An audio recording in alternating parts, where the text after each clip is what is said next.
12 মাসে 13 পূজা, লক্ষ্মী পূজা, সরস্বতী পূজা, দুর্গা পূজা, কালী পূজা, বড় পূজা, মাঝিয়ে পূজা, সাজিয়ে পূজা, ছোট পূজা, মাঘী পূর্ণিমা, এই মাসে মাসে পুজো আছে, ঠিক না? সকালবেলা ঘুম থেকে উঠা গরুর সেনা ধরিয়ে তার ভিতরে গোবর দিয়ে চটকাইয়া বাড়ি ভরে সিটেলি জায়গা পাক হয়, না পাক ছিটাইয়া বাড়ি পাক বানায়, এটা একটা ইবাদত। আলামাটি সেনিয়ে চটকাইয়া মহিলারা ঘরের দরজা দিয়ে একটু লেপে দেবে, এটা একটা ইবাদত। সন্ধ্যাকালে একটু বংশীয় হিন্দু যারা, তারা সিংহায় ফু দিয়ে কিয়ামতের সিগন্যাল দেয়, আর মহিলারা কাঁসার প্লেটের উপরে কড়ি ঘুরাইয়া আর আঙ্গুল মুখের মধ্যে দিয়ে উলুধ্বনি দেয়, ইবাদত। আর কি আছে তা আমার জানা নাই। আমি মোটা মোটা যে কয়টা আমার বাড়ির পাশের হিন্দুকে করতে দেখি সেই কয়টা। আমি হিন্দু একজনকে জিজ্ঞেস করলাম, আমাদের ধর্ম সম্পর্কে 2-4টে শোন, আর এই খাতে তোদের কি আছে ক। আমাদের ধর্মের ভিতরে আছে যে জায়গা যাব সেই জায়গায় ইবাদত। কথা বলেন? পায়খানায় যাব সে জায়গাও ইবাদত, আছে না নাই? বাথরুমের বাইরে থাকতে একটা দোয়া পড়বো, আল্লাহুম্মা বিসমিকা আমুতু ওয়া আহইয়া। পায়খানার বাইরের দোয়াটি না কি? মৌলবীরা বাদ দিয়ে পাবলিক দিয়ে একজন কান্দি, এটা তো ঘুমের দোয়া। পায়খানার দোয়াটা কি? জ্বালা ফিরা।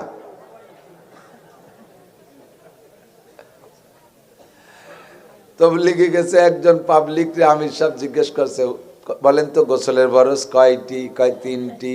1 নম্বরে গরম পানি, 2 নম্বরে সাবানদানি, 3 নম্বরে গামছাখানি।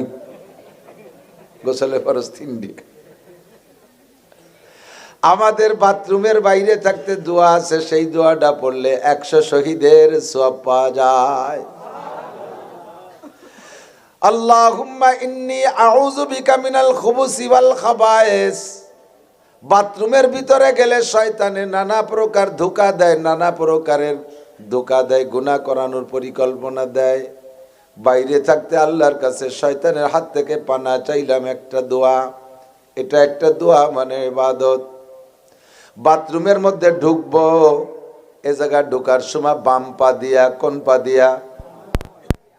যদি জুতা বাইরে রেখে ভিতরে আলাদা জুতা ব্যবহার করা লাগে, ভালো ভালো বাথরুম, আর গ্রাম্য পাবলিকের বাথরুম তো 22 দিয়ে বানানো। এক ডাক্তারের কাছে গেছে এক রোগী যাইয়া ডাক্তারের কাছে যার সমস্যা ব্যক্ত করছে, তার ডাক্তার কাছে আপনার পায়খানা কেমন? গরিব মানুষের পায়খানা ওই কলার পাতা দিয়ে বান্ধা। উনি জিজ্ঞেস করছে পায়খানা মানে পেটের পায়খানা কেমন? আর উনি গরিব মানুষের পায়খানা কেলার পাতায় দিবেন। আম টাম পড়ে নাকি? আছে একটা গাছে 2-4টে ছিল, তা 100টাই বড়িয়ে সাপ হয়ে গেছে। গরিব মানুষের পায়খানার ভিতরে জুতো বাইরে থাকে না, বাইরে ভিতরে জুতো থাকে না, এক জুতো দিয়ে সব জায়গা কাজে লাগান। তবে যদি জুতা বাইরে রেখে ভিতরে আলাদা জুতা থাকে, বাইরের জুতা বাইরে রেখে ভিতরে যখন ঢুকবেন বাম পা দিয়ে, কিন্তু প্রথম জুতোটা বাম পার মধ্যে ঢুকবেন না। জুতার উপরে পা রাইখা, স্যান্ডেলের উপরে বাম পা রাইখা, এরপরে ডান পা ভিতরে নিয়ে জুতার মধ্যে ডান পা আগে ঢুকাবেন, এরপরে বাম পা ঢুকাইবেন। এতে আরো 2টা সুন্নাত। 1 নম্বরে বাম পা বাথরুমের মধ্যে আগে দেওয়া সুন্নাত, এরপরে ডান পা জুতার মধ্যে ঢুকাইলেন, আর একটা সুন্নাত। বাইরে থাকতে দোয়া পড়া, ঢোকার সময় 2টে সুন্নাত, 3টে সুন্নাত হইল। দরজা সুন্দর করে বন্ধ করে দিয়ে বাথরুমে বসবেন, সবই ইবাদত আমার ইসলাম বলতেছি। বাথরুমের ভিতরে যত কষ্ট হোক একাই যাইতে হয়। জম্মের কষা হলে আর একজনকে সাথে নেওয়া যায় না। বাথরুমের ভিতরে যাইয়া নিরিবিলি একা, লুঙ্গিটা খুলে উপরে আলনার সাথে বাঁধাইতে সিগারেট ধরাইয়া বসতে হয়। গুদ্দুম আর বিড়িদ্দুম একসাথে সুস্তি হয়, এরকম নাকি? যতটুক প্রয়োজন ততটুক খুলতে হবে, একেবারে কাতলা বারোই দিয়ে বসা যাবে না। রান বারোই দিয়ে সানা বান্ধে বিড়ি চাটতে চারবে, এটা সুন্নতের খিলাফ, এটা মুসলমানদের আদর্শ।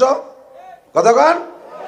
আমাদের নবীর সুন্নাত বাথরুমে যাইয়া প্রয়োজন পরিমাণ কাপড় খুলবেন, কারণ খোলার সময় আপনার খেয়াল রাখতে হবে আমি যে হালাতে বসে আছি এই হালাতটা আমার আল্লাহ দেখে।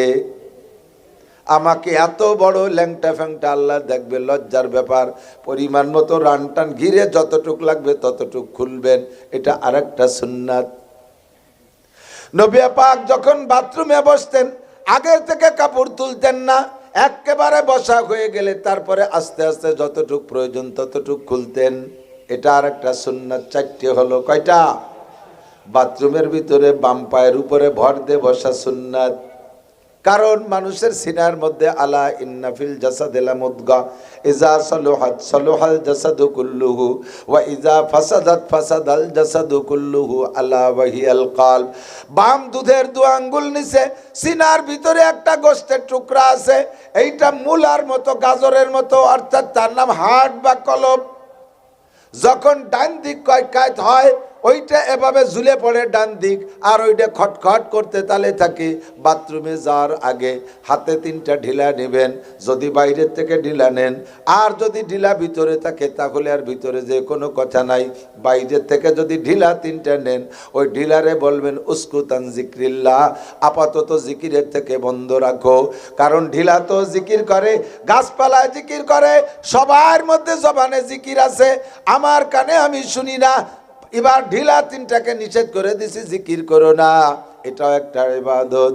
বাথরুমের মধ্যে যাইয়া বাম পায়ের উপর দিয়ে ভর দিয়ে বসলে আপনার কলবটা বাম দিক কাত হয়ে যায়, ওর নড়াচড়া কমে যায়, জিকির বন্ধ হয়ে যায়।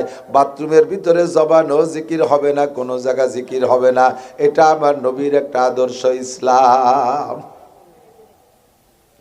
টুকিটাকি বক্তারা বলে না, মোটা মোটা ওয়াজ করে, আমি একটু টুকিটাকি যেগুলো আভ্যন্তরীণ ছোট মোটো এগুলো একটু বলে দেই, আর বললে ইনশাআল্লাহ আমল করার জন্য বান্দারা আস্তে আস্তে আস্তে আস্তে অভ্যস্ত হয়ে যাবে। কথা কন ঠিক না? এগুলো করতে তো কোনো কষ্ট নাই, কষ্ট আছে নাকি? সহজ আমল শিখাই দেই।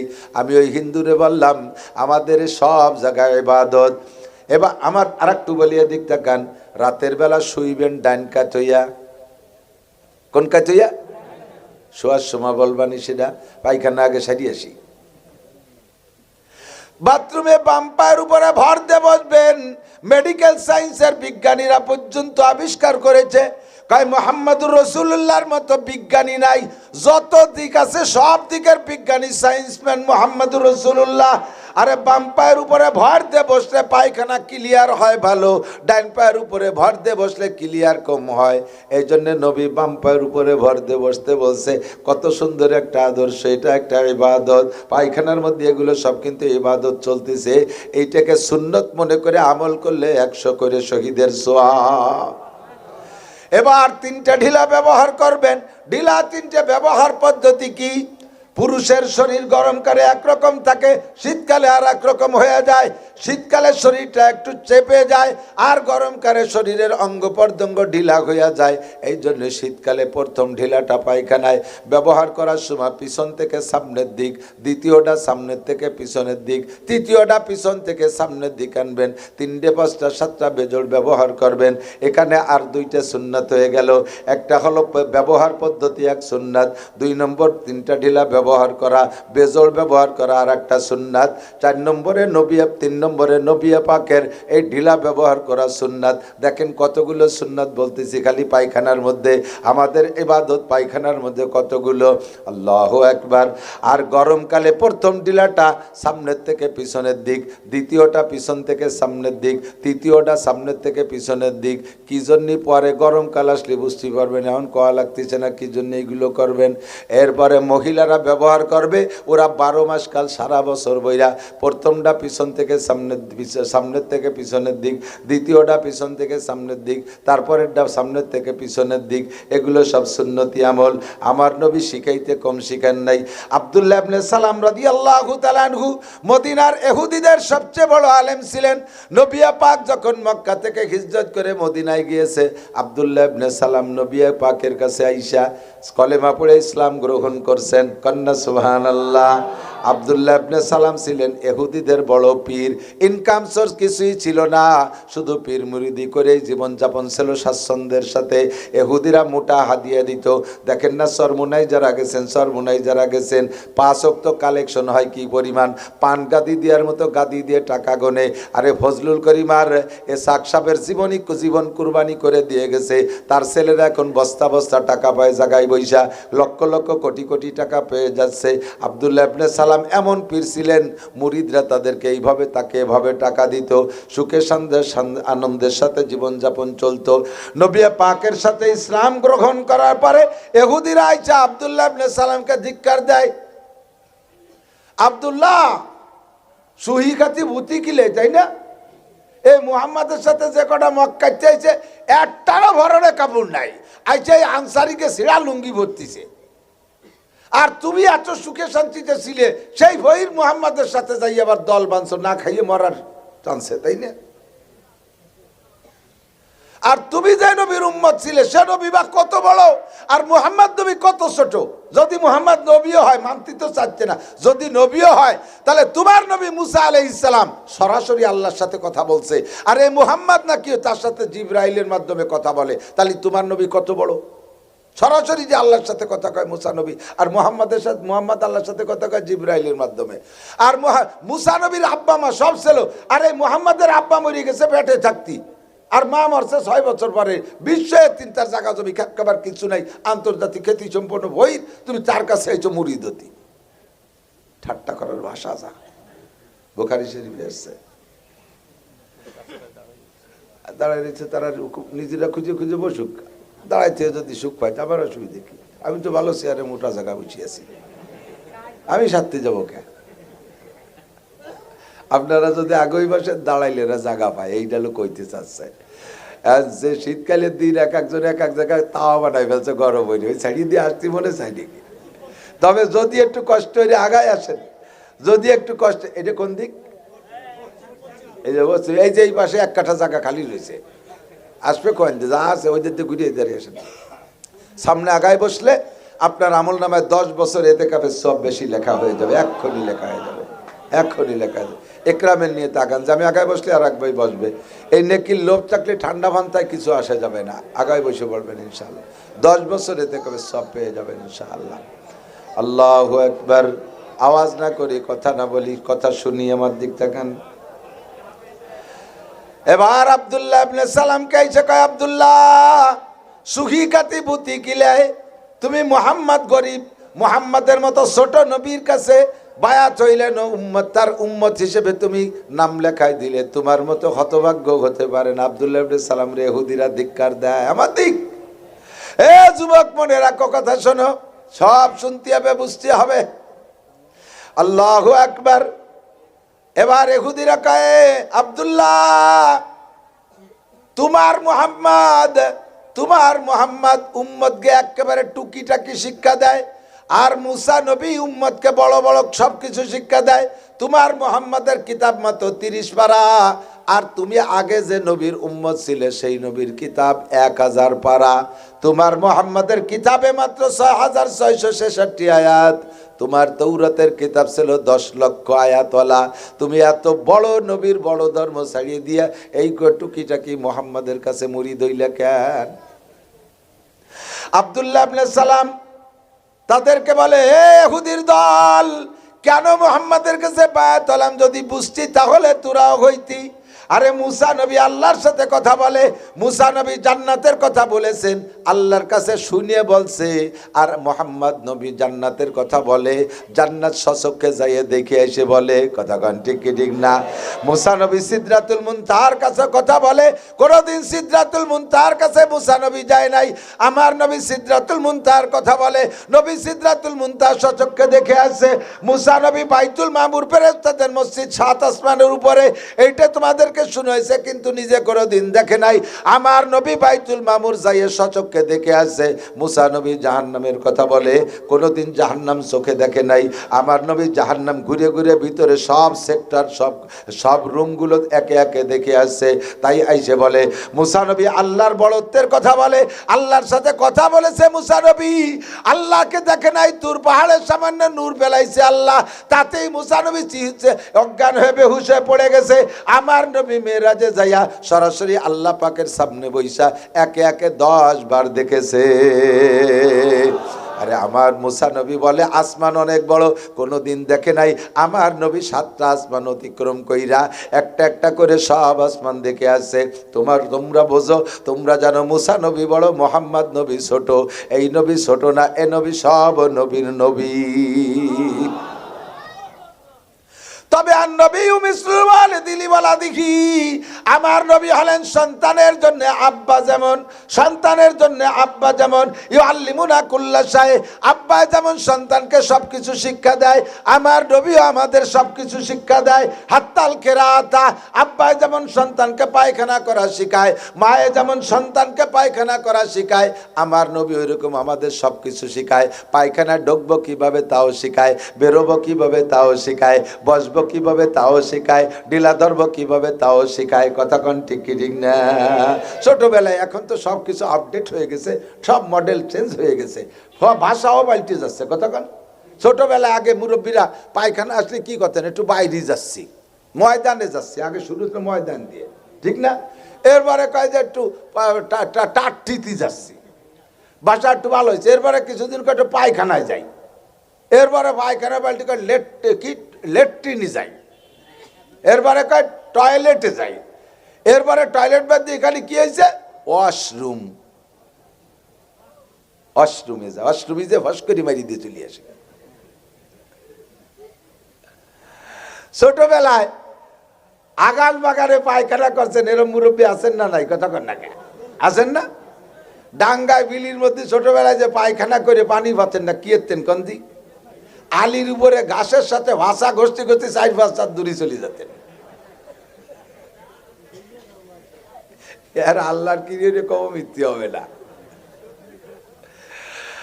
আব্বা একদিন দেখে কয় বাবা, এই আলির মধ্যে অনেক সময় শামুক টামুক ভাষা কাটিয়ে অপারেশন হয়ে যাবে, ওভাবে হাকিস না। পায়খানা করতে যাওয়ার সময় আমাদের বাড়ির পাশে মধুমতি নদী, ছোটবেলায় তো একাম সবাই করছে, উপরে প্যান্ট খুলে টুইয়ে নিচে গেছি পায়খানা করতে, আবার সাথীরা সে প্যান্ট সরে নিয়ে গেছে, ল্যাংটা হয়ে সুচে বুঝে বাড়ি কান্তি কান্তি বাড়িয়েছি। আব্বা কয় বাবা ওভাবে পায়খানা করা যাবে না, প্যান্টরে হাঁটুর মধ্যে ভাজায় রাখতে হয়। প্রথম যেদিন প্যান্ট খুলে হাঁটুর মধ্যে ভাজাইছি, বারবার টেনশন, আল্লাহ কোন পাশে মাহায় যায়, কথা কর না কেন? এগুলো হাতে ধরে প্রশিক্ষণ দিয়েছে। আব্দুল্লাহ ইবনে সালাম বলেন, আন-নবী মিসলুল ওয়ালিদি ওয়ালাদিহি, আমার নবী সন্তানের জন্য আব্বা মা যেমন, আমাদের উম্মতের জন্য নবী তেমন। ইউআল্লিমুনা কুল্লা শাই, আমাদের সব কিছু শিক্ষা দেয়। হাত্তাল কেরা, কেরা মানে পায়খানা, এমনকি আমরা পায়খানায় যাব, ঢুকবো, বসবো, ঢিলা ব্যবহার করব কিভাবে, পানি খরচ করব কিভাবে, তাও শিক্ষা দিয়েছে। অনেকে পায়খানায় যে পানি মারিয়ে দেয় আর এই উপর দিক ঠাস ঠাস করে বাড়ি মারে, তো ওই ঠাস ঠাস করে বাড়ি মারলি, এই বাড়ি মারা পানি সিটে আশেপাশে লুঙ্গি মুঙ্গি মারা যায় না, তুমি সেই লুঙ্গি পরে নামাজ পড়তেছ দুদু, তাহলে তোমার নামাজটা কিরম হয়েছে? পানি মারতে হবে, ডলা দিতে হবে যাতে সিটে আশেপাশে না লাগে, এও নবী আমাদেরকে শিক্ষা দিয়েছেন। তবে ওই অল্প ময়লা, অল্প এক বদ্দা পানি দিয়ে ধোয়ার পরে জায়গাটা পরিষ্কার যদিও হয়, তবে মনের মধ্যে সন্দেহ থাকে, ময়লা মাখাইনে পানি আশপাশে মাখাইছে, শরীরটা কেমন কেমন একটু গিদ গিদে লাগে। এই জন্য নবী শিক্ষা দিয়েছেন বাথরুমের ভিতরে অতিরিক্ত একটা কাপড় রাখবা, যদিও ওই কাপড়, ওই পানি গায়ে লাগলে, গায়ে লাগা অবস্থায় কাপড়ে মাখাইলেও নামাজ হবে, কারণ ওই পানির হাত থেকে বাঁচা বড় কঠিন, কেউ বাঁচতে পারবে না, সব জায়গা তার গামছা থাকে না। এই জন্য নবী অনুমতি দিয়েছে। তবে আত্মতৃপ্তি বেশির জন্য সুন্নত হলো বাথরুমের ভিতরে অতিরিক্ত একটা শুকনো কাপড় রাখবেন, বাথরুম সাইরা পানি খরচের পরে শরীরটাকে না ভিজে জায়গাটারে শুকনো কাপড় দিয়ে মুছবেন, এরপরে পরনের কাপড়টা পরে নেবেন। দেখবেন মুসা ছাড়া নামাজ পড়লে যেই পরিমাণ একাগ্রতা হইতো, আজকে আপনি অজু বানায় নামাজ পড়লে তার চাইতে বেশি একাগ্রতা হবে। ঠিক কইছি না? সব আমাদেরকে শিক্ষা দিয়েছেন। এরপরে বাথরুম সাইরা বেরোনোর সময় ডান পা আগে বেরো করবা, বাইরে এসে দোয়া পড়বা, ভিতরের থেকে দোয়া না। গুফরানাকা আলহামদুলিল্লাহিল্লাযী আযহাবা আন্নিল আযাবা ওয়া আফানি। গুফরানাকা, ক্ষমা চাই তুমি আল্লাহর কাছে। আলহামদুলিল্লাহ, আল্লাহ তোমার অসংখ্য প্রশংসা, তোমার সব প্রশংসা, কারণ আল্লাযী আযহাবা আন্নিল আযা। আযা মানে কষ্টদায়ক জিনিস। পেটের মধ্যে যদি পায়খানা জমে যায় আর যদি নিয়মিত পায়খানা না হয় তাহলে কষ্টের শেষ আছে? কথা বলেন, শেষ আছে? তাহলে পায়খানা নির্গত হয়ে যাওয়া, এটা আযা, কষ্ট থেকে আল্লাহ আমাদেরকে পরিত্রাণ দিয়েছে। আল্লাহ যদি নিয়মতান্ত্রিকভাবে কেউরে রেগুলার ক্লিয়ার পায়খানা দেয়, দোস্তরে এর চাইতে আর শান্তির কিছু থাকে না। হাজার হাজার লাখ টাকার ওষুধ খাইয়া তো পায়খানা ঠিক মতো হচ্ছে না, আমাদের নিয়মিত পায়খানা হয়ে যাচ্ছে। এটা আল্লাহর শুকর ছাড়া আর কার? কতক্ষণ কার শুকর? আল্লাহর শুকর আদায় করো। আলহামদুলিল্লাহিল্লাযী আযহাবা আন্নিল আযা ওয়া আফানি। আমাকে আল্লাহ তাআলা শান্তি দিয়েছেন, প্রশান্তি দিয়েছেন। বাহিরে সেই দোয়াটা পড়ো।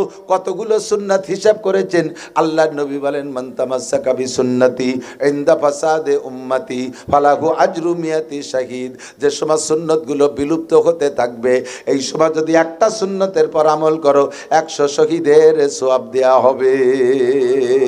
আমি বলবে কিন্তু দেখ আমাকে পায়খানার মধ্যে কতগুলো ইবাদত, তোকে এ জায়গা কি কি ইবাদত আছে? আমাকে ও জায়গায় ইবাদত বাইরে থেকে ভাষা উজলতি উজলতি যে মারিয়ে দিয়ে বারা বেরোয় চলে আসা, আর কোনো ইবাদত নেই। কি আবার ইবাদত? বিছানায় যখন যাইবেন শুইতে, আমার দিক তাকান, পারলে ওযু করে শুইবেন, না পারলে কমপক্ষে ঘরের দেওয়ালের সাথে হোক আর পাক মাটিতে হোক হাত মাইরা একটু তায়াম্মুম করবেন। তায়াম্মুম হলো মাটিতে হাত মাইরা, হাতরে এরকম ঝাইরা সর্বপ্রথম আপনি মুখটারে একটা সুন্দর করে ডলে ডলে মুছবেন, আর একবার হাত মাইরা হাতটাকে এই তায়াম্মুম করা শেখেন, আমার দিক তাকান, এই হাতটারে কোষ করে রাখবেন, হাতরে এরকম করবেন, একটু দেখাবেন কিরকম। এই 3 আঙ্গুল মিশানো, এই 2 আঙ্গুল ফাঁকা। এবার হাতরে এইটারে ডান হাতরে কোষ করে রেখে এই 3 আঙ্গুল দিয়ে নিচের পাশ দিয়ে এই পর্যন্ত নিয়ে এই 2 আঙ্গুল দিয়ে এখানে ডলা দিয়ে একটা ডলা দেবেন। হাতের তালু মুছবেন না, এই হাতের তালু আবার ওই কাজে আবার ওইভাবে লাগবে। এমন করে একবার দিয়ে এমন করে দেবেন, আপনি মোটামুটি এক প্রকার পবিত্রতার মধ্যে এসে গেলেন। রাত্রে বিছানায়, পাক বিছানায় শুয়ে যদি আপনার মরণ হয়ে যায়, আল্লাহ পাক আপনার মরণটাকে শহীদি মরণ হিসেবে ধরে নেয়। দেখ আমাদের শোয়ার মধ্যে ইবাদত। এরপরে বিছানায় যখন যাইবেন অন্তর থেকে 3 বার পড়বেন, সারা জীবনে যত গুনাহ করছেন আর যে গুনাহগুলো আপনার আপাতত করার অভ্যাস রানিং আছে, বিড়ি খাওয়ার অভ্যাস, গাঁজা খাওয়ার অভ্যাস, এবা খাওয়ার অভ্যাস, সুদে টাকার অভ্যাস, ঘুষে টাকার অভ্যাস, আইল ঠেলা অভ্যাস, জাল দলিলের অভ্যাস, মিথ্যা সাক্ষীর অভ্যাস, গালাগালি করার অভ্যাস, গীবাত করার অভ্যাস, পরের জমি জাল দলিল করার অভ্যাস, মিথ্যা সাক্ষী দেওয়ার অভ্যাস, মিথ্যা মামলার অভ্যাস, মমতাজের গান শোনা, মনির খানের গান শোনা, আলমগীরের গান শোনা, জারি যাত্রা কলসা, গাজীর গান গুরু যাত্রা, আকাম কুকাম যা আছে, সুদের টাকা খাওয়া, ঘুষের টাকা খাওয়া, ব্যারাকের টাকা খাওয়া, কারিতাসের টাকা খাওয়া, অ্যাডামসের টাকা নেওয়া, বিআরটিভির টাকা নেওয়া, স্বনির্ভরের টাকা নেওয়া, গ্রামীণ ব্যাংকের টাকা নেওয়া, এই সব হারাম যে কাজগুলো আপনার আপাতত করা রানিং আছে, মুখে দাড়ি কাটার অভ্যাস আছে, নামাজ পড়ার অভ্যাস নাই, হালাল কিছু করার অভ্যাস নাই, সব গুনাহ থেকে অন্তরে তওবা করেন। কারণ এখন আপনি মরতেছেন, এখন মরতেছি। বলেন কেন মরা কেন বললাম? গমের যে দোয়াটা কি বলেন তো? আল্লাহুম্মা বিসমিকা আমুতু। বলেন আল্লাহ তোমার নামে মরিতেছি। কি বলেন? তোমার নামে মরিতেছি। আপনার জানা আছে নিশ্চয়ই, এখানে যারা আছে 1-2টা অ্যাক্সিডেন্ট আপনার জানা আছে, আপনাদের এলাকায় হোক, আত্মীয় স্বজনের মধ্যে হোক, বহু মানুষের খবর জানেন। রাত্রে যে ঘুমাইলো আর সকালবেলা ঘুম থেকে ওঠে নাই, ঘুমের মধ্যে মরণ হয়ে গেছে, এমন 2-1টা খবর জানা আছে কি আছে না?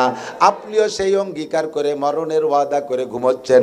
আল্লাহুম্মা বিসমিকা আমুতু, আল্লাহ তোমার নামে মরিতেছি। ওয়া আহিয়া, সকালবেলা যখন ঘুম থেকে উঠব তোমার নামেই উঠব, তোমার নামে মরি, তোমার নামে সজাগ হই। কতক্ষণ? তোমার নামে মরি, তোমার নামে বাঁচি। এরপরে সকালে যখন ঘুম থেকে ওঠেন তখন কি দোয়া পড়েন? আলহামদুলিল্লাহিল্লাযী, সব প্রশংসা ওই আল্লাহর, আল্লাযী আহিয়ানা, যে আল্লাহ আমাদেরকে বাঁচাই দিয়েছেন, বাদামা আমাতানা, কিছুক্ষণ মেরে রাখার পরে। বাদামা আমাতানার কি মানে? কিছুক্ষণ মেরে রাখার পরে। 6 ঘন্টা মেরে রাখছে কেউরে, 8 ঘন্টা মেরে রাখছে কেউরে, কেউরে 3 ঘন্টা মেরে রাখছে। আল্লাহ কিছুক্ষণ মেরে দেওয়ার পরে আবার তুমি বাঁচাই দিয়েছো। এই বাঁচানো আমার আব্বা বাঁচাই নাই, এই বাঁচানো আমার মা বাঁচাই নাই, এই বাঁচানো আমার নেতা নেত্রী বাঁচাই নাই। আমারে বাঁচাইছে কে? বল যুবক, কে বাঁচাইছে? আমারে মারছিল আমার আল্লাহ। ঘুম দেয় কে? মেরে দিয়েছে, আবার ঘুম থেকে আমারে সজাগ করে দিয়েছো তুমি। কাজে প্রশংসা সব তোমার। এরপরে ওয়া ইলাইহিন নুশুর, এদিক তাকান। 6 ঘন্টা মেরে রেখে বাঁচাই দিতে পারে যেই আল্লাহ, স্থায়ী মরণের পরে কিয়ামতে বাঁচাইতে পারবে কি পারবে না? ওয়া ইলাইহিন নুশুর, আবার আল্লাহর কাছে উঠতে হবে। দেখ আমার ঘুমের মধ্যে কত দোয়া। এবার শোয়ার সময় যুবক আমার দিক খেয়াল করো, ডান কাতে শুইবেন, আমার বডির দিকে তাকান, আমার বডির দিকে তাকান, এদিক ওদিক তাকায় না, দেখেন আমি কোন ফিগারে আছি, বোঝা যাচ্ছে? এইভাবে যদি আমি উত্তর শীতের ডান কাতে শুয়ে পড়ি, তাহলে আরবিতে লেখে আলো ডাইন দিক দিয়ে। আরবিতে কোন দিক দিয়ে? ডাইন দিক দিয়ে আমি এইভাবে কায়তে শোবো। এর নাম হলো কিবলামুখী শোয়া। এই কিবলামুখী শুইছি, বডিটার দিকে তাকান। এই অবস্থায় যদি শুই, আমার বডির মধ্যে মোহাম্মদ শব্দ লেখা হয়ে গেছে। মাথাটা মিম, কেনুর থেকে এই ভাঁজটা হা, পাশার এই মোড়টা আর একটা মিম, হাঁটুর নিচে দাল, মিম হা মিম দাল মোহাম্মদ। আমি মোহাম্মদী ফিগারে ডাইন কাতে শুইয়া হাতটারে গালের নিচে দিয়ে 3 বার পড়ব আস্তাগফিরুল্লাহ আল্লাযী লা ইলাহা ইল্লা হুয়াল হাইয়ুল কাইয়্যুম ওয়া আতুবু ইলাইহি। আমার নবী বলেন, তুমি যদি অন্তর থেকে সব গুনাহ থেকে তওবা করার নিয়তে এমন করে ইস্তেগফার করো, তাহলে তোমার আমলনামার গুনাহ যদি হয় কাদাদি আওরাকিল আসদার, পৃথিবীতে যত গাছ আছে, তাতে যত পাতা আছে, এত সংখ্যা যদি তোমার গুনাহ হয়, আরে কাদাদি রমালিল আর, জমিনে যত বালু কণা আছে, মাটির কণা, এত সংখ্যা যদি তোমার গুনাহ হয়, কাদাদি জাবাদিল বাহার, সারা পৃথিবীতে যত পানি আছে বাতাসে উড়াই দিলে বুদবুদি কণা হয়, এত কণা সংখ্যা ও পরিমাণ যদি তোমার গুনাহ হয়, বরঞ্চ 3টে মিলে যত সংখ্যা হয় এত গুনাহ যদি তোমার হয়, ও বান্দা অন্তর থেকে 3 বার ইস্তেগফার করলে সব গুনাহ আল্লাহ তাআলা সঙ্গে সঙ্গে ক্ষমা কইরা দেয়। শুধু ক্ষমা করে দিয়ে শেষ করে না, আল্লাহ কায়ুযাব লাহুল আযাবু ইয়াউমাল কিয়ামাতি ওয়া ইয়াখলুদ ফীহি মুহানা ইল্লা মান তাবা ওয়া আমানা ওয়া আমিলা আমালান সালিহা ফা উলাইকা ইউবাদদিলুল্লাহু সাইয়্যাতিহিম হাসানাত। জীবনের যত গুনাহগুলো সংখ্যা বলা হলো, এত সংখ্যা তোমার গুনাহ হইলে সঙ্গে সঙ্গে গুনাহগুলোকে আল্লাহ উল্টোয় পাল্টাইয়া নেকি দ্বারা পরিণত করে দেয়। এভাবে তুমি মোহাম্মদী ফিগার নিয়ে শুইবা। এদিকে দিক যুবকরা, আল্লাহ তাআলা প্রত্যেক আমলের প্রথম অংশটা দেখে, ফেরেশতাকে পাঠায় যে দেখ দি প্রথম অবস্থা কিরকম আছে। প্রথম অবস্থায় এভাবে ডাইন কাতে শোয়া। এরপরে ফেরেশতারা দেখে আল্লাহ কি যে শোয়া শুইছে, জামাল কামাল লাল টু বল্টু জুয়েল টুয়েল টুলু লুলু ডলি বলি, এ সব মুহাম্মদ হয়ে গেছে শুয়ে শুয়ে। এই যে রিপোর্ট দিয়ে আর আপনাকে দিকে আসবে না, আর আসবে সকালে ঘুমেতে উঠার সময়। এর মধ্যে তো আপনি সুতি লুঙ্গি গলায় পেঁচা গেছে, ফ্যান খাটের নিচে চলে গেছে, শীত কায় তুবত, ওগুলো আর ওরা দেখবে না, ওরা শুরুটা দিয়ে চলে যায়। আবার সকালবেলা যখন ঘুম থেকে উঠে দোয়া পড়বেন, আপনার জীবনে সব গুনাহ আল্লাহ মাফ করে দেয়। ফজরের নামাজ পড়বি যুবক, ঈশার নামাজ পড়বি, ঈশা পড়লে অর্ধরাত, আর এরপরে ফজর পড়লে বাকি অর্ধরাত। যেই লোকটা ঈশা আর ফজর পড়লো, নারী আর পুরুষ, আমার নবী বলে ওই লোকটার আমল নামায় সারা রাত ফেরেশতারা নামাজের নেকি লিখতে থাকে। আমার ইবাদত দেখ, ঘুমানোর মধ্যে ইবাদত আছে না নাই কথা কন। মাঝে মাঝে এই লবণটা একটু মুখে দেব, পড়বো হানি আম্মারি আ, এটা দেখ একটা নেকি। পানি যখন পান করবো বলবো অসাকাহুম রব্বুহুম শারাবান তাহুরা, কি সুন্দর পানি আল্লাহ আমারে দেশে, আমি পান করলাম খুশি মতে। মাঝে মাঝে লুকমা গেলবেন আর বলবেন লাকাল হামদু ওয়া লাকাশ শুকর। দেখ কত দোয়া খাওয়ার মধ্যে কত ইবাদত।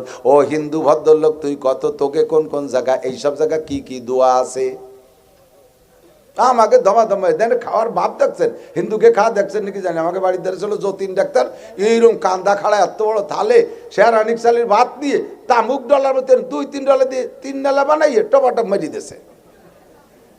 আমার এক পরিচিত ভদ্রলোক ভক্ত ও কয় হুজুর আমরা এক ব্যাচে 10 জন থাকি, তার ভিতরে আমরা 8 জন মুসলমান আর 2 জন হিন্দু। যদিও হিন্দু আমাদের সাথে মিলেমিশে চলে, হারাম টারাম ওকে জন্য আমরা জোগাড় করি না, আমাকে সাথেই খায়। তা 8 জনের জন্য 10 জনের জন্য 10 পোয়া চাউল দেই।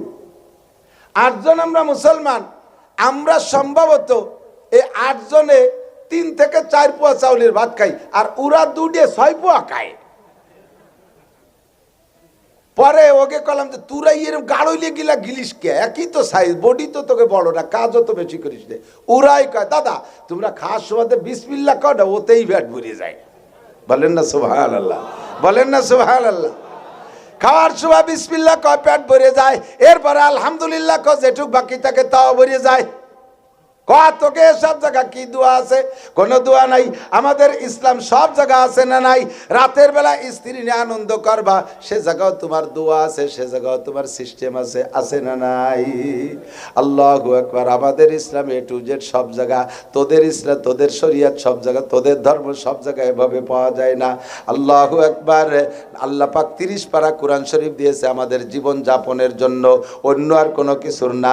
ব্যক্তি জীবন, পারিবারিক জীবন, সামাজিক জীবন, জীবন 6 ভাগে বিভক্ত। কয় ভাগ?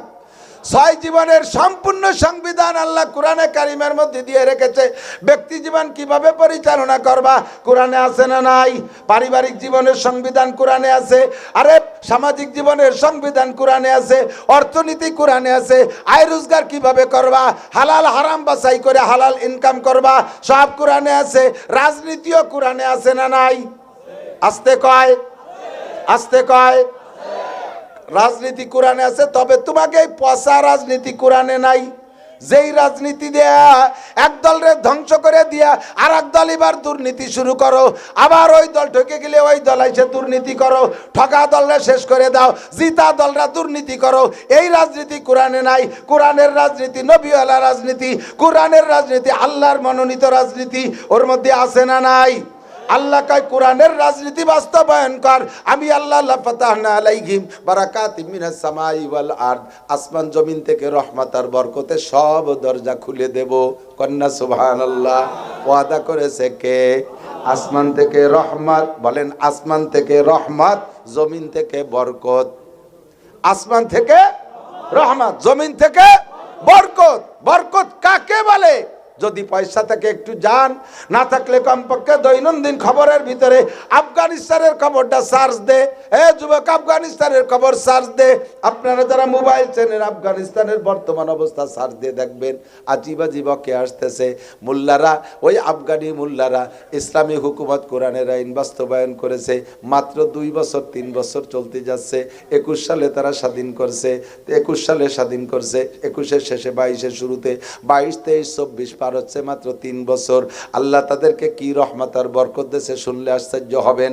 একটানা 40 বছর, 20 বছর রাশিয়া বোমা মারছে, আর 20 বছর মারছে আমেরিকার ন্যাটো বাহিনী। 42টা দেশের শক্তিশালী দেশে বোমা মারতে মারতে ওই জায়গার জমিনরে তামা তামা করে বেলাইছে। আফগানিস্তানের বাতাসের ভিতরে গোলা বারুদের গন্ধ আসে, এখনো পর্যন্ত বাতাস গরম। এই গরম বোমা মারতে মারতে তাদের জমির উর্বর শক্তি এমন নষ্ট করে দিয়েছিল। ডালিম গাছের ডালিম হইতো, 1 কেজি ডালিম হইতে ছোট গয়া পেয়ারার মতো, 4, 5, 6টা ডালিম লাগতো 1 কেজি হইতে। আফগানি মোল্লাদের হাতে যখন ক্ষমতা আসছে, 1 বছরের মাথায় আল্লাহ পাক সেই মাঠের সেই গাছে, গাছও পাল্টাই নাই, মাটিও পাল্টাই নাই, সেই গাছের সেই ডালিম গাছের, আল্লাহু আকবার, এখন 1 ডালিমে 1 কেজি। ওয়ালাউ আন্না আহলাল কুরা আমানু ওয়াত্তাকাউ লাফাতাহনা আলাইহিম বারাকাতিম মিনাস সামাই ওয়াল আরদ। আসমান থেকে রহমত, জমিন থেকে বরকত জ্বালাই দিয়েছে। আর আফগানে আর একটা বড় ব্যবসা, আর একটা ইনকাম সোর্স, দেশে জাফরান হয়, দামি জাফরান। 1 বড়ি জাফরানের দাম 300 টাকা, 400 টাকা, 500 টাকা 1 বড়ি জাফরানের দাম। তাহলে কেজি কত দাম? জাফরানের চাষ একমাত্র বিশ্বে আফগানিস্তানে হয়। আর এই দামি জাফরান সারা পৃথিবীর সকলের চাহিদা। এই বোমা মারতে মারতে আপনাদের পায়ের নিচে খেয়াড়ার নাড়া যেমন, আফগানের এই জাফরান গাছগুলো এরকম মাটির সাথে মিশে গেছিল। নতুন কোনো গাছ লাগাই নাই। মৌলবীরা ক্ষমতায় এসে কোরআনী আইন বাস্তবায়ন করার সাথে সাথে সেই গাছগুলোকে আল্লাহ তাআলা নতুন জীবন দান করেছে। এখন হাজার হাজার লক্ষ লক্ষ কোটি কোটি টাকা তারা জাফরান থেকে পায়। এ মোল্লারা জীবনেও সায়েন্স পড়ে নাই, কোনদিনও তারা স্কুল কলেজ ইউনিভার্সিটিতে পড়ে নাই। আমরা বাংলাদেশের কওমি উলামায়ে কিরাম যে কিতাব পড়ে আলেম, ওই আফগানি মৌলবীরাও সেই কিতাব পড়ে আলেম। ওরা আলিয়া মাদ্রাসায় পড়ে না, সায়েন্স বিজ্ঞান কিচ্ছুই পড়ে নাই। আল্লাহ এই মৌলবীকে মাথায় এত ব্রেন দিয়েছে, মাত্র 2 বছরের ভিতরে এমন দামি গাড়ি তৈরি করছে, জাপান আলা ফেল হয়ে গেছে, জাপান আলাদের চোখ বড় হয়ে গেছে। আরে মোল্লারে এত দামি গাড়ি বানাইলো, আমাদের গাড়ির ব্যবসা শেষ। এই পাহাড় খনন করে লম্বা একটা টানেল বানাইতে হবে, সুড়ঙ্গ রাস্তা। 40 বছর পর্যন্ত রাশিয়ার আমেরিকাওয়ালা পারে নাই, মৌলবীরা মাত্র 2 বছরের ভিতরে সেই টানেল বানায় ফেলাইছে। আর এই সাগরের থেকে ওই সাগরে পানি আদান প্রদান করবে, মাঝখান দিয়ে আড়াআড়ি পথ বানানোর জন্য খাল খনন করতে হবে। আমেরিকাওয়ালা কয়েকবার টার্গেট দিয়েছে, রাশিয়াওয়ালা টার্গেট দিয়ে পারে নাই। এই মৌলবীরা মাত্র 2 বছরের ভিতরে নিজেদের প্রযুক্তি দিয়ে বিশাল খাল বানাইছে, বড় বড় ভারী জাহাজ সেই জায়গাতে যাতায়াত করে। আল্লাহ কাল্লা ফাতাহনা আলাইহিম বারাকাতিম মিনাস সামাই ওয়াল আরদ। আমার কোরআনকে বাস্তবায়ন কর, কোরআনী রাজনীতি কর, একেবারে সহি কোরআনী রাজনীতি। তবে 2 নম্বরই ডুপ্লিমিসি, কোরআনের কথা কয়ে 2 নম্বরই করবি, তবে তোকে আসমানের চাঁদ ধরবি ভাব। একেবারে চাঁদের 1 ইঞ্চি দূরে থাকতে এমন একটা ছাড় দেবো, 7 তবক জমিনের নিচে চলে যাবি যদি কোরআনের নামে মিথ্যা স্লোগান দিয়ে বেড়াইস। কোরআনী আইন বাস্তবায়ন করবি, অথচ নবীর সুন্নত বাস্তবায়ন করিস না। দাড়ির মধ্যে নবীর সুন্নত নাই, টুপির মধ্যে নবীর সুন্নত নাই, পাগড়ির মধ্যে নবীর সুন্নত নাই, পোশাকের মধ্যে নবীর সুন্নত নাই, পর্দার মধ্যে শরিয়ত নাই।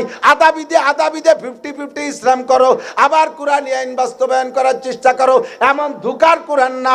আফগানি মোল্লাদের মতো শতভাগ এখন চোর ধরা পড়লে হাত কাইটা দেয়, জিনা করা ধরা পড়লে পাথর মেরে শেষ করে দেয়, অবিবাহিত জিনাকর ধরা পড়লে 100 ডোরা মারিয়ে দেয়। ডেলি হাজার হাজার মারা রাখতেছে না, মাত্র 2-4 ডেরে মারিয়ে দিয়েছে প্রথম বছর। এখন আফগানিস্তানে জেনা আর চুরির গন্ধই নাই। দাড়ি কাটলে তার জন্য পানিশমেন্ট আছে, মদ গাঁজা খাইলে পানিশমেন্ট আছে, বেপর্দা করলে পানিশমেন্ট আছে। নামাজ এক ওয়াক্ত সাবালেক, আজান হওয়ার পরে বাহিরে কোনো সাবালেক পুরুষ থাকলে খবর আছে, গোয়েন্দা পুলিশ সব জায়গা লাগানো আছে। আল্লাহ পাক রব্বুল আলামিন বলেন, ওয়ালাউ আন্না আহলাল কুরআ আমানু ওয়াত্তাকাউ লাফাতাহনা আলাইহিম বারাকাতিম মিনাস সামাই ওয়াল আরদ। আরে আমলিগ বলি না আর বিএনপি বলি না, কোন দলের মাধ্যমে করবেন আমি জানি না।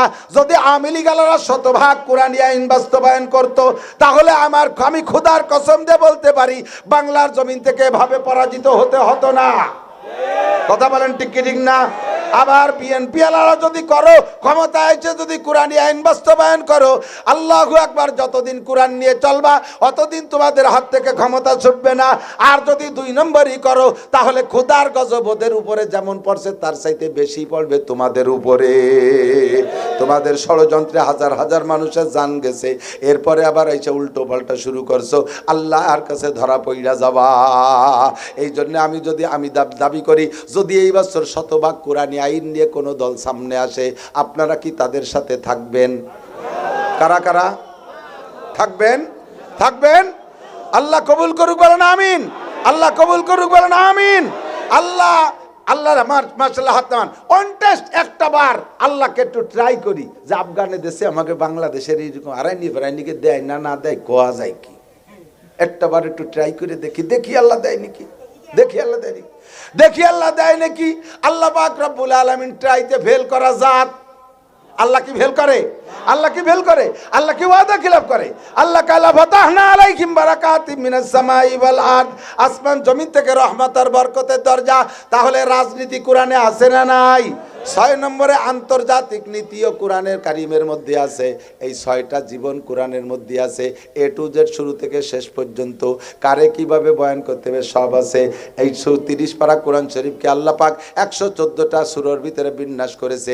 21 নম্বর পারার মধ্যে একটা সূরার নাম সূরাতুল লুকমান। এই পাশে কথা বল, এই কথা বল, তুই বিটি মানুষ আনাইছিস কি ভিডিও?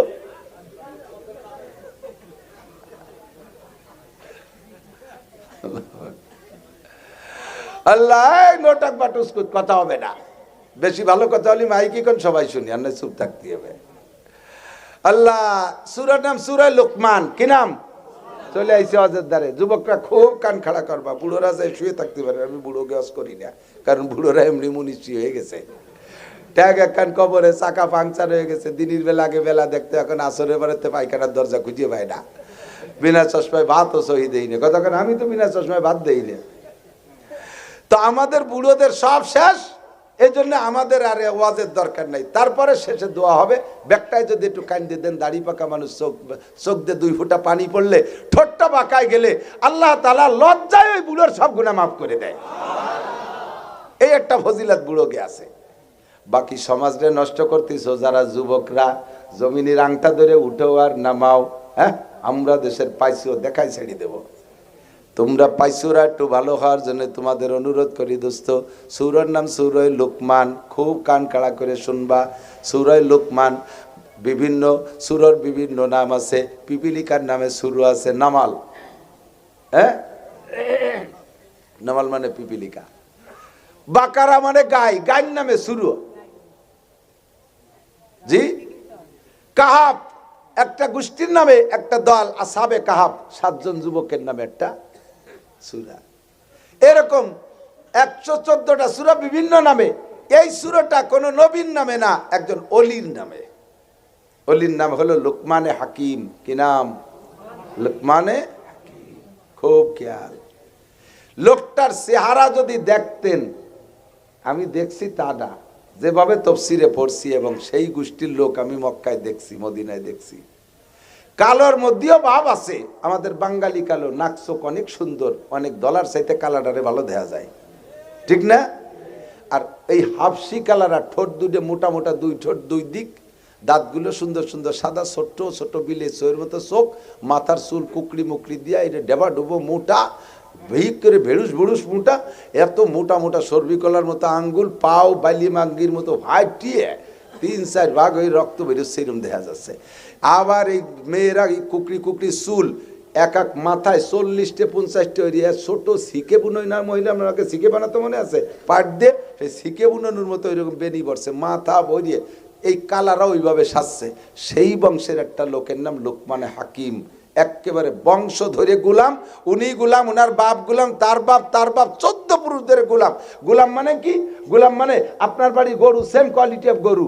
আপনার বাড়ির গরু আছে না, গরু পালেন, আপনার বাড়ির গাভীর বাচ্চাটা এখনো দুধ ছাড়াই নেই, আপনি ইচ্ছে করলে বাছুরডারে রেখে গাইডারে বেশি ফেলাই দিচ্ছেন, আবার গাইডারে রেখে বাছুরডারে বেশি ফেলাই দিচ্ছেন। এ জায়গা গায়ের কোনো অভিযোগ আপনি শোনেন না, বাছুরডায় কান্দে শোনেন না। এই গরুর কোনো আধিপত্য নাই। বাছুরডারে দড়ি বাঁধিয়ে রাখছেন, মার অলান দুধি ভরিয়ে গেছে, সহ্যতি বাতে তার অলানের মধ্যে টাটাচ্ছে, তবুও বাচ্চাটারে ছাড়িয়ে দেন না আপনি দুধ খাওয়ার জন্য। নিজের বাচ্চারে নিজে দুধ খাওয়ানোর অধিকার নাই। এই গরুগুলো যেমন মানুষ ও গুলাম যারা মালিকের কাছে এরকম ছিল, সন্তান তার, অথচ সন্তানের একটা প্যান্ট কিনে দেওয়ার ক্ষমতা বাপের নাই, মায়ে বাচ্চারে দুধ খাওয়ানোর ক্ষমতা নাই মালিকের অর্ডার ছাড়া। এই হলো গুলামবান্দির পরিবেশ ছিল। সেই রকম একটা গুলাম লুকমানে হাকিম। 3টে গুলাম সম্পর্কে হাদিসের মধ্যে আসছে, নবী পাক বলেন 3টে গুলাম, 3টে কালো মানুষ, 3টে কালো মানুষ লক্ষ লক্ষ ধলা মানুষের চাইতে আল্লাহর কাছে দামি। একটা কালো মানুষ লুকমানে হাকিম, আর একটা কালো মানুষ বিলালে হাবশি, আর একটা কালো মানুষ মাহজা রাদিয়াল্লাহু তাআলা আনহু, হযরত উমর রাদিয়াল্লাহু তাআলা আনহু আজাদ করা গোলাম। এই 3টে কালো গোলাম লক্ষ লক্ষ ধলা মানুষের চাইতে আল্লাহর কাছে দামি। আদমিয়াত লাহম শাহমো পোস্তে নিস, আদমিয়াত লাহম শাহমো পোস্তে নিস, আদমিয়াত জুজরি যায় দোস্তে নিস। মোটা ভেড়ো বুড়ো স্বাস্থ্য হলি তার নাম মানুষ না, 7 ফুট লম্বা হলে তার নাম মানুষ না, চাঁদের মতো চেহারা হইলে তার নাম মানুষ না। আরে মানুষ, মানবতা, মানুষ হলো আলাদা জিনিস। যার মধ্যে মানবতা আছে, আল্লাহর ভয়, আমার যুবক, যার মধ্যে আল্লাহর ভয় আছে, আল্লাহর প্রতি ঈমান আছে, ওই লোকটা কালো হোক আর যেমনই হোক, ফকির হোক আর মিসকিন হোক, তার দাম আল্লাহর কাছে হাজার হাজার ধলা মানুষের চাইতে বেশি না কম? কম না বেশি? জোরে বলেন, কম না বেশি? এই 3টে কালো মানুষের মধ্যে একটা কালো মানুষের নাম লুকমানে হাকিম আলাইহিস সালাম। আল্লাহ পাক তার জ্ঞান গরিমা বিদ্যা বুদ্ধির দিক দিয়ে তাকাইয়া, ইবাদত বندگی তাকওয়া পরহেজগারের দিকে তাকাইয়া আল্লাহ লুকমান হাকিম রে প্রস্তাব দিয়েছে, লুকমান তুমি কি নবী হতে চাও না ওলি হতে চাও? কি কইছি? নবী না? লুকমানে হাকিম বলেন, আল্লাহ নবী আর ওলির মধ্যে পার্থক্য কি?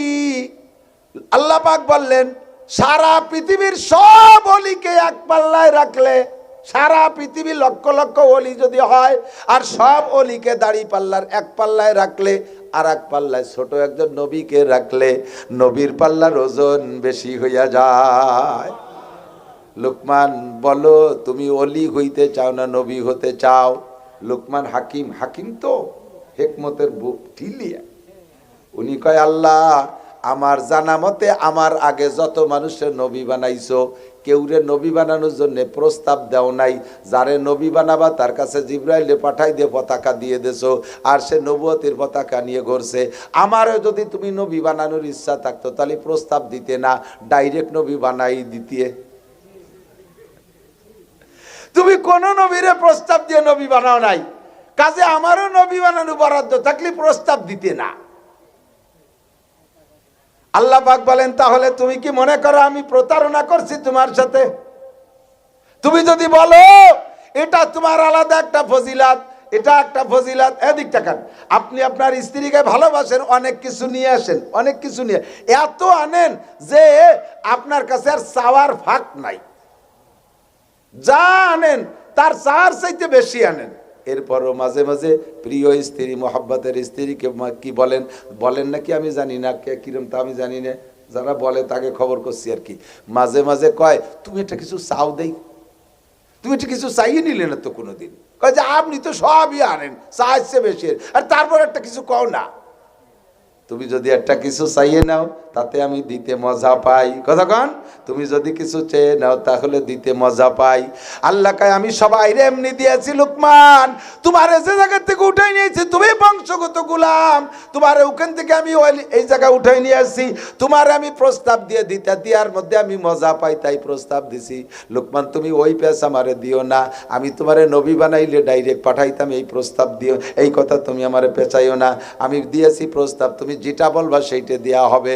লোকমান কয় আল্লাহ আমি নবী হব না আমি ওলি হব? কয় কেন? কয় কোরআনে কারিমের তোমার ভাষা, তোমার ভাষা, তখন তো কোরআন আসে নাই, তোমার ভাষা আলা ইন্না আউলিয়া আল্লাহ লা খাউফুন আলাইহিম ওয়ালা হুম ইয়াহজানুন।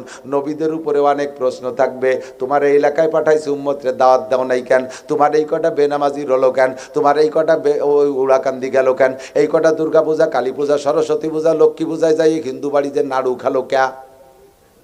এই নাড়ু খাওয়া পার্টি আছে না হিন্দু বাড়িতে, পুজোর সময় নাড়ু খায় না?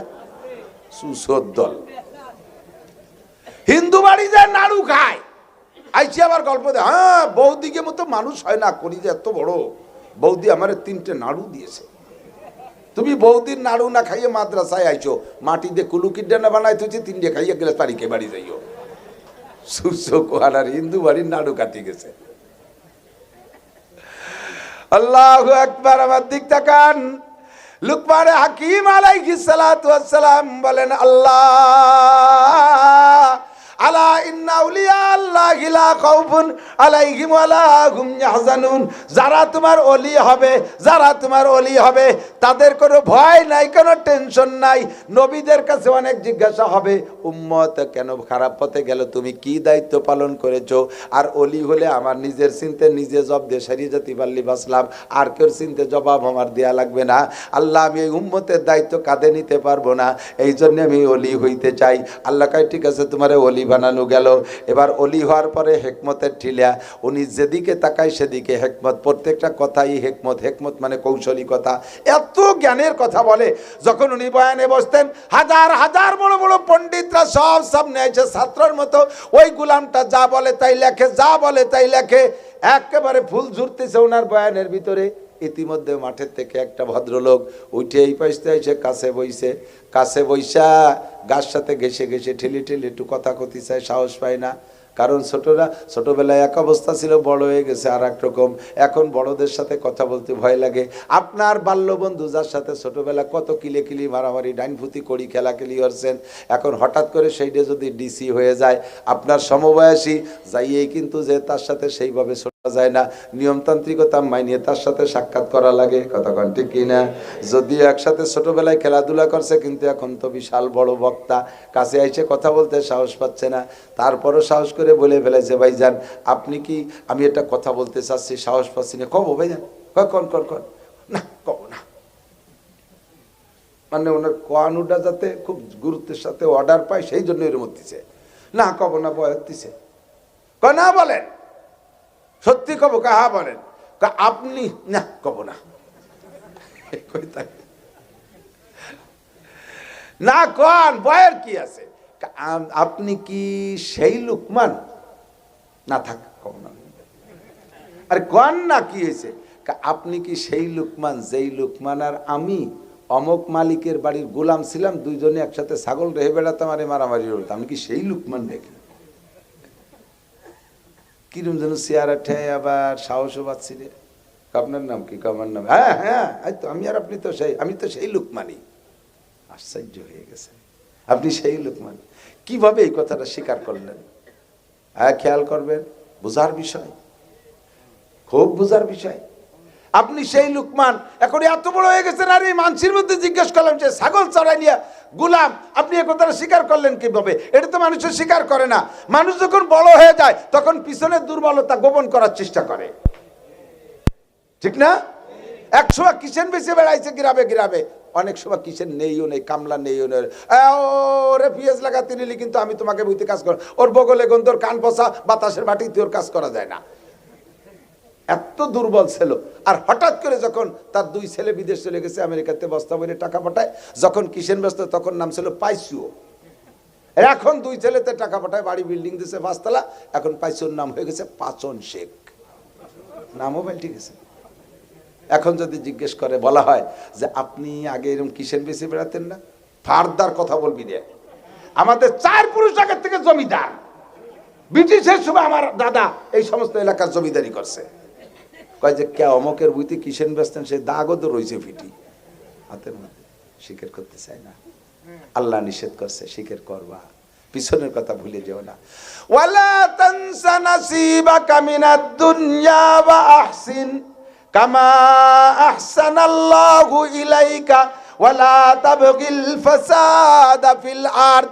এটা হলো কারুনকে সম্বোধন করে মুসা আলাইহিস সালাম আল্লাহর পক্ষ থেকে ওয়াজ করে, ও কারুন তুই একসময় আমার দুয়ারের মুসাফির ছিলি, এখন আল্লাহ তারে হাজার হাজার কোটি টাকার মালিক বানাই দিয়েছে, তুই পিছনের সেই অভাবের কথা ভুলে যাস না। গরিবের দিক লক্ষ্য কর, অবতাগি ফিমা তাকাল্লাহু দারাল আখিরাতা ওয়ালা তানসা নাসিবাকা মিনাদ দুনিয়া। আমার দিক, আমি এই জন্য নিজের কথা নিজে ভুলি না। অনেক সময় অনেকে বলে হুজুর এত নিচের কথা আপনার এখন বলার দরকার কি?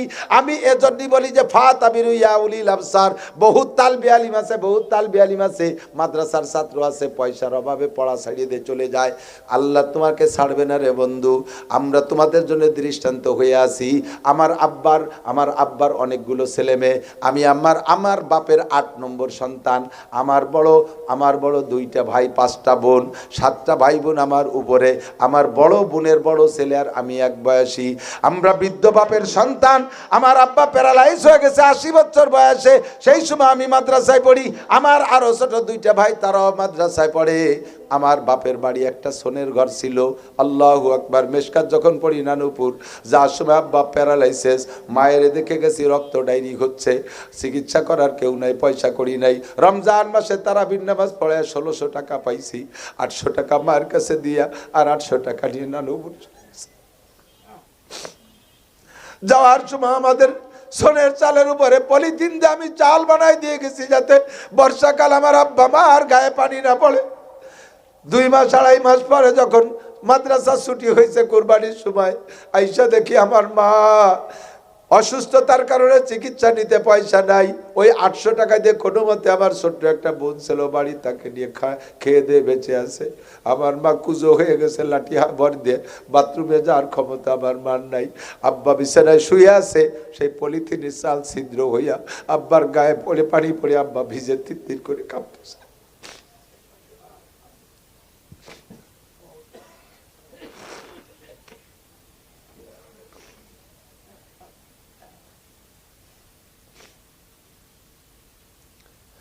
পয়সা আমার কাছেও নাই, বাড়িও নাই। 2টা বোনের কাছ থেকে আবার 10 দিন ছুটি কাটানোর পরে 2টা বোনের কাছ থেকে কিছু ভাড়ার টাকা নিয়ে আবার নানুপুর চলে গেছে। আব্বা আমারে কিছুই দিয়ে যেতে পারি নাই। শরহে বেকায়া যখন পড়ি আমি তখন অ্যাডাল্ট হয়ে উঠছি, লম্বা চম্বা।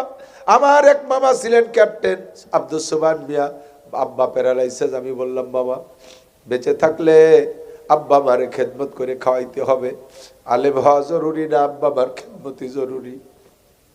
আপনি আমার সেনাবাহিনীতে চাকরি দিয়ে দেন। মামা কয় একটা 8 পাসের সার্টিফিকেট নিয়ে আসো। সার্টিফিকেট সংগ্রহ করে নিছি। মা ওই অবস্থায় পড়ে রয়েছে। মারে কইলাম, মা সুবান মামা চাকরির ব্যবস্থা করছে, চলে যাই। মা কয়, বাবা ট্রেনিং শেষে তোমাদেরকে যদি পাহাড় পর্বতে কোনো জায়গা দেয়, তখন ছিল পাহাড়, চট্টগ্রাম পাহাড়ের থেকে প্রায় গুলি খেয়ে খেয়ে আসতো আর্মিরা। মা কয়, বাবা আমাদেরকে কামাই করে খাওয়ানোর জন্য দিন ছাড়িয়ে দিয়ে তুমি চাকরিতে যাবা, ওখান থেকে যদি গুলি খেয়ে বাড়ি আসো তাহলে তোমার দিনও শেষ, দুনিয়াও শেষ।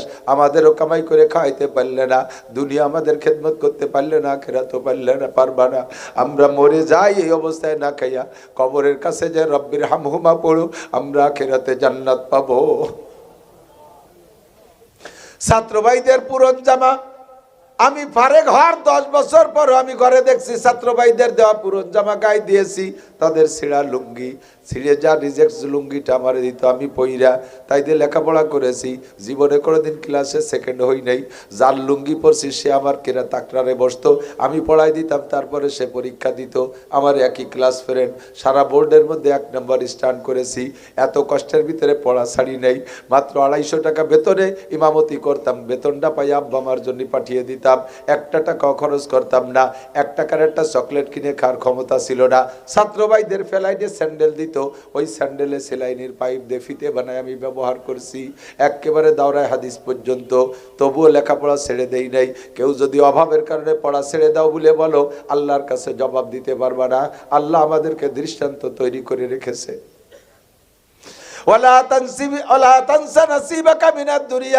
এই জন্য আমি মাদ্রাসায় যাইয়া ছাত্রদের পরনে ছিঁড়া লুঙ্গি দেখলে আমার কলিজায় মানায় না। বাসায় আইসা আমি আমার নিজের লুঙ্গি মাদ্রাসার ছাত্রদেরকে দিয়ে দেই, বাবা পর করে। উস্তাদের গায়ে যদি ছিঁড়া জামা দেখি আমার সহ্য হয় না। আমার তো এখন কোনো পোশাক কিনা লাগে না। সিরাজগঞ্জ উত্তরবঙ্গে যাই, ইন্ডাস্ট্রিয়াল এলাকায় মাহফিলে গেলে তারা ডর্জন ডর্জন দামি লুঙ্গি আমাকে দেয়। আমার পরনে লুঙ্গি এগুলো সব দামি লুঙ্গি, সিরাজগঞ্জ থেকে দিয়া 2200 টাকা দামের লুঙ্গি গাদা ধরে দেয়। আইনে আমি সব লুঙ্গি নিজে পরি না, আমি ছাত্রদের উস্তাদদেরকে দিয়ে দেই। কের পাই ছিঁড়া লুঙ্গি দেয়, ছিঁড়া স্যান্ডেল দেখলে আমার স্যান্ডেল না কিনে দেওয়া পর্যন্ত রাত্রে আমার ঘুম হয় না। আল্লাহু আকবার। ও দোস্তরে, এই জন্য গরিবের কথা ভুলে যেও না, নিজের কথা, নিজের পিছনের কথা মনে থাকলে এখনো তুমি গরিবের খেদমত করতে পারবা। তুমি হঠাৎ আঙ্গুল বলে কলা গাছ, এই জন্য তুমি পিছনের কথা ভুলে যাবা। লুকমান হাকিম বলে, আল্লাহ আমার পিছনের কথা ভুলে যেতে নিষেধ করছে। ভাই এত মানুষের মধ্যে বলতে আমার লজ্জার কি আছে? হ্যাঁ, বরঞ্চ আমি কথা বলে গর্বিত। আমি ফকির বাপের ছেলে, আমার আব্বা আমার টাকা দিতে পারে নাই, আমি এভাবে কিসেন বেচে লেখাপড়া করে এখন আমি কোটিপতি। এখন আমি কোটিপতি, 50 লাখ টাকা দামের গাড়িতে চড়ি। আমি পিছনের কথা বলাতে আমার লজ্জার কি আছে? যদি আমি জমিদারের পোলা হয়ে এখন ভিক্ষে করে বেড়াতাম, এই কথাটা বলার বিষয় না। কারণ আমি কেন জমিদারের ছেলে হইয়া ভিক্ষা করি? নিশ্চয়ই আমার স্বভাব দোষ ভালো না। আমার স্বভাব দোষে আমি নিচে চলে গেছি, আমার চরিত্র খারাপ, তাই জমিদারের ছেলে হয়ে আমি ভিক্ষুক হয়ে গেছি, এই কথা বলা যায় না। কথা কোন ঠিক ঠিক না? আমি ফকিরের ছেলে রাজা হয়ে গেছি, এ কথা বলতে আমার লজ্জার কিছুই নাই। লুকমান হাকিম কয়, ভাই রে, সত্যি আমি সেই গোলাম, তোমার সাথে একসাথে ছাগলের রাখালি করে বেড়াইতাম। লোকটা কয়, ভাই তাহলে আপনি ছাগলের রাখাল থেকে এখন মানুষের কমান্ডার হইলেন কোন গুণে? কি যোগ্যতা আপনি এখানে আসলেন? লুকমান হাকিম বললেন, যুবকরা মনে রাখো, কয়েকটা অঙ্গরে কন্ট্রোল করতে পারলে তুমিও ছাগলের রাখাল থেকে মানুষের রাখাল হইতে পারবা।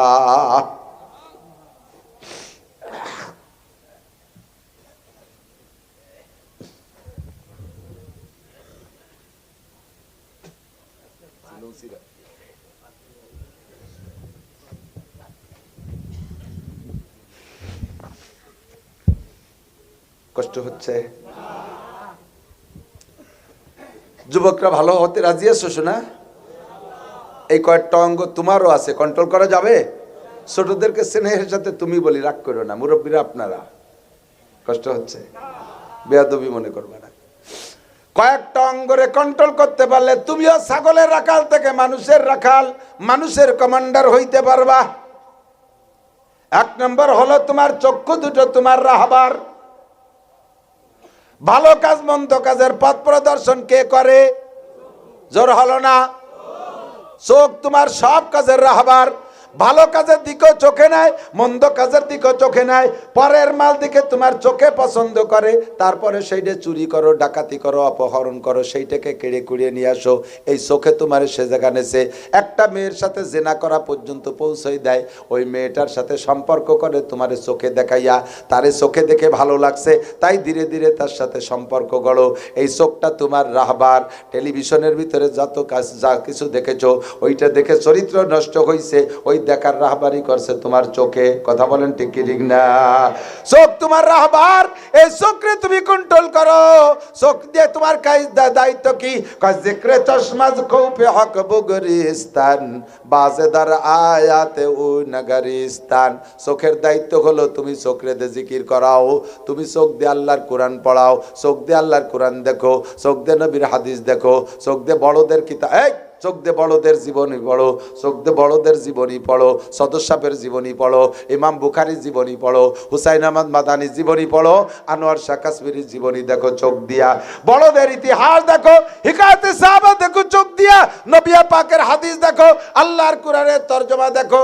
তাহলে এই চোখে তোমাকে ভালো করবে, এই চোখে তোমার যোগ্যতা তৈরি করে দেবে। 1 নম্বরে তোমার চক্ষু কন্ট্রোল করো, 2 নম্বরে তোমার জবান কন্ট্রোল করো। কি কন্ট্রোল? জবান কন্ট্রোল। জবান দিয়ে তুমি মিথ্যা কথা বলো না, জবান দিয়ে গীবত শিকায়ত করো না, জবান দিয়ে পরনিন্দা করো না, জবান দিয়ে গালাগালি কাজাকাজি করো না। জবানের মালিক আমি না, আল্লাহ। আল্লাহ পাক নিজেই বলেন, আলাম নাজআল লাহু আইনাইন। এ মহিলারা পর্দার আড়ালে কান খাড়া করে শুনবেন। আল্লাহ পাক বলেন, আলাম নাজআল লাহু আইনাইন। আমি কি তোমার দুটো চক্ষু দেই নাই? চোখ দুটো কে দেছে? আরে কথা কয় না। আলাম নাজআল লাহু আইনাইন। চোখ দুটো তোর আব্বাই দেয় নাই, তোর মা দেয় নাই, তোর রাজনৈতিক নেতা দেয় নাই, তোর প্রধানমন্ত্রী বিরোধী দলীয় নেত্রী দেয় নাই। আমি আল্লাহ চক্ষু দিয়েছি, এরে তোর ইচ্ছা মতো ব্যবহার করতে পারবি না। যা খুশি তাই দেখবি, মোবাইল দেখবি, ফেসবুক দেখবি, ইউটিউব দেখবি, টেলিভিশন দেখবি, পরের মেয়ে দেখবি, পরের ছেলে দেখবি, পরের মাল দেখবি। এজন্য তোরে মোবাইল চোখ দেওয়া হয় নাই। আরে মন্দির দেখবি, মূর্তি দেখবি, এজন্য তোরে চোখ দেওয়া হয় নাই। আমি তোরে চোখ দিয়েছি যে কাজের জন্য সেই কাজ করবি। চোখ জেকরে চশমাস খৌফে হক বুগরিস্তান। তুই রাতের বেলা কাঁদবি আল্লাহর কাছে, বাজেদার আয়াতে ও নগরিস্তান। 1 নম্বরে চোখরে কাজে লাগা, 2 নম্বরে জবান রে কাজে লাগা। ওয়ালিসান ওয়া শাফাতাইন। তোর ঠোঁট আর জিহ্বা আমি দিছি। লিসান মানে জিহ্বা, শাফাতাইন মানে ঠোঁট। কথা বলার জন্য তো এই 2টি অঙ্গই লাগে। কথা কন? দাঁত না থাকলেও কিন্তু কথা বলা যায়। অনেক দাঁত পড়া বুড়ো মানুষ আছে, একটা দাঁতও নাই, তারপরে যথেষ্ট কথা বলে বোঝা যায়। কিন্তু ঠোঁট না থাকলে কথা অস্পষ্ট হয়ে যায়, জিহ্বে না থাকলে তো বলাই যায় না। এই জিহ্বেরে তুই আর ঠোঁট রেওয়াক অবৈধ কাজে ব্যবহার করিস না। গান গাবি, তোর জিহ্বাটা টেনে ছিঁড়ে বেলায় দেবো। মিথ্যে কথা বলবি, জিহ্বাটা টেনে ছিঁড়ে বেলায় দেবো। গীবত শিকায়ত করবি, মরার আগে প্যারালাইসিস করে দেবো। 10 বছর বিচারে থাকবি, কথা বলতে পারবি না, খালি নালাবি আর কানবি। ভাষা খারাপ করবি, জিহ্বাটাকে আমি পঙ্গু করে ছেড়ে দিতে পারি। আমি গিয়েছি সাতক্ষীরে মাহফিলে, আসার পথে আমি তখন লাইনের বাসে আসি, জিকল কাছে আসলি বাসটা, লাইনের বাসটা দাঁড়াইছে, লোকাল বাস দাঁড়ানো। বলে এখানে 5 মিনিট লেট আছে। যখন 5 মিনিট লেট, ওই স্থানীয় ফকিররা জানে। ওই দিন দেখলাম একটা ফকির উঠছে আমার চাইতে পেরে আদাত উঁচু লম্বা পুরুষ একটা ফকির। লোকটা একা একা উঠতে পারে না। একটা 8-10 বছরের একটা মেয়ের কাঁধে ভর দিয়ে বাসের মধ্যে উঠছে। গায়ে সাথে তার সবুজ জুব্বা, মাথায় সরমুনার পীর সাহেবের মুরিদদের মতো সবুজ পাগড়ি। লোকটা উঠে বাসের মধ্যে উঠেই বিকট একটা শব্দ করছে, আ করে চিল্লায় উঠছে। এমন শব্দ যা কেউ কোনোদিন শুনি নাই। ওর এই বিকট শব্দ দেখে মুখের দিকে তাকাইছি, সবাই তাকাই পড়ছে, দেখি মুখের মধ্যে জিহ্বা নাই। মুখের মধ্যে জিহ্বা নাই। জিহ্বা না থাকলে তো কথা বলা যায় না।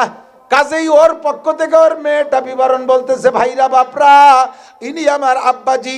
আমরা 7টা বোন, একটা বোনেরও বিয়ে হয় নাই। আমার আব্বা ট্রাকের ড্রাইভার ছিলেন। ট্রাক অ্যাক্সিডেন্ট করে আমার আব্বার এই সাইডটা বাতিল হয়ে গেছে।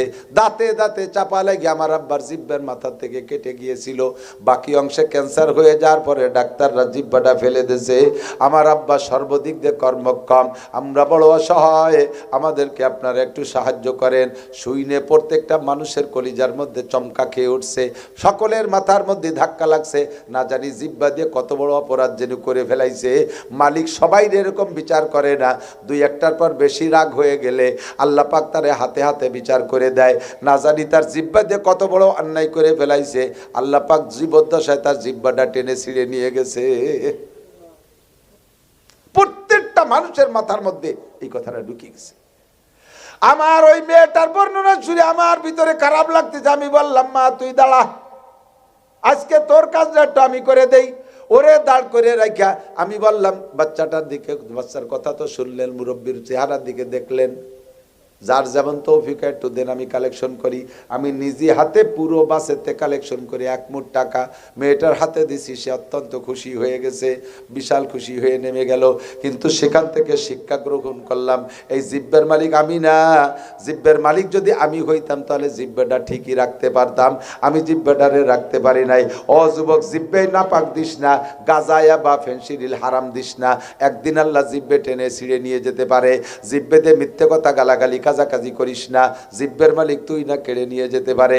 জিব্বেতে গীবত শিকায়ত করিস না, তুই জিব্বের মালিক না, আল্লাহ পাক টেনে নিয়ে যেতে পারে। কথা বলেন, পারে কি পারে না? এই জিব্বেরে কন্ট্রোল করো। জিব্বে দেখি একটু কোরআন শরীফ পড়া, আলহামদুলিল্লাহি রাব্বিল আলামিন আর রহমানির রহিম মালিক ইয়াউমিদ্দিন ইয়্যাকা না'বুদু ওয়া ইয়্যাকা নাস্তাঈন ইহদিনাস সিরাতাল মুস্তাকিম। মজা করে কোরআন শরীফটা কি কোনোদিন একটু পড়েছো?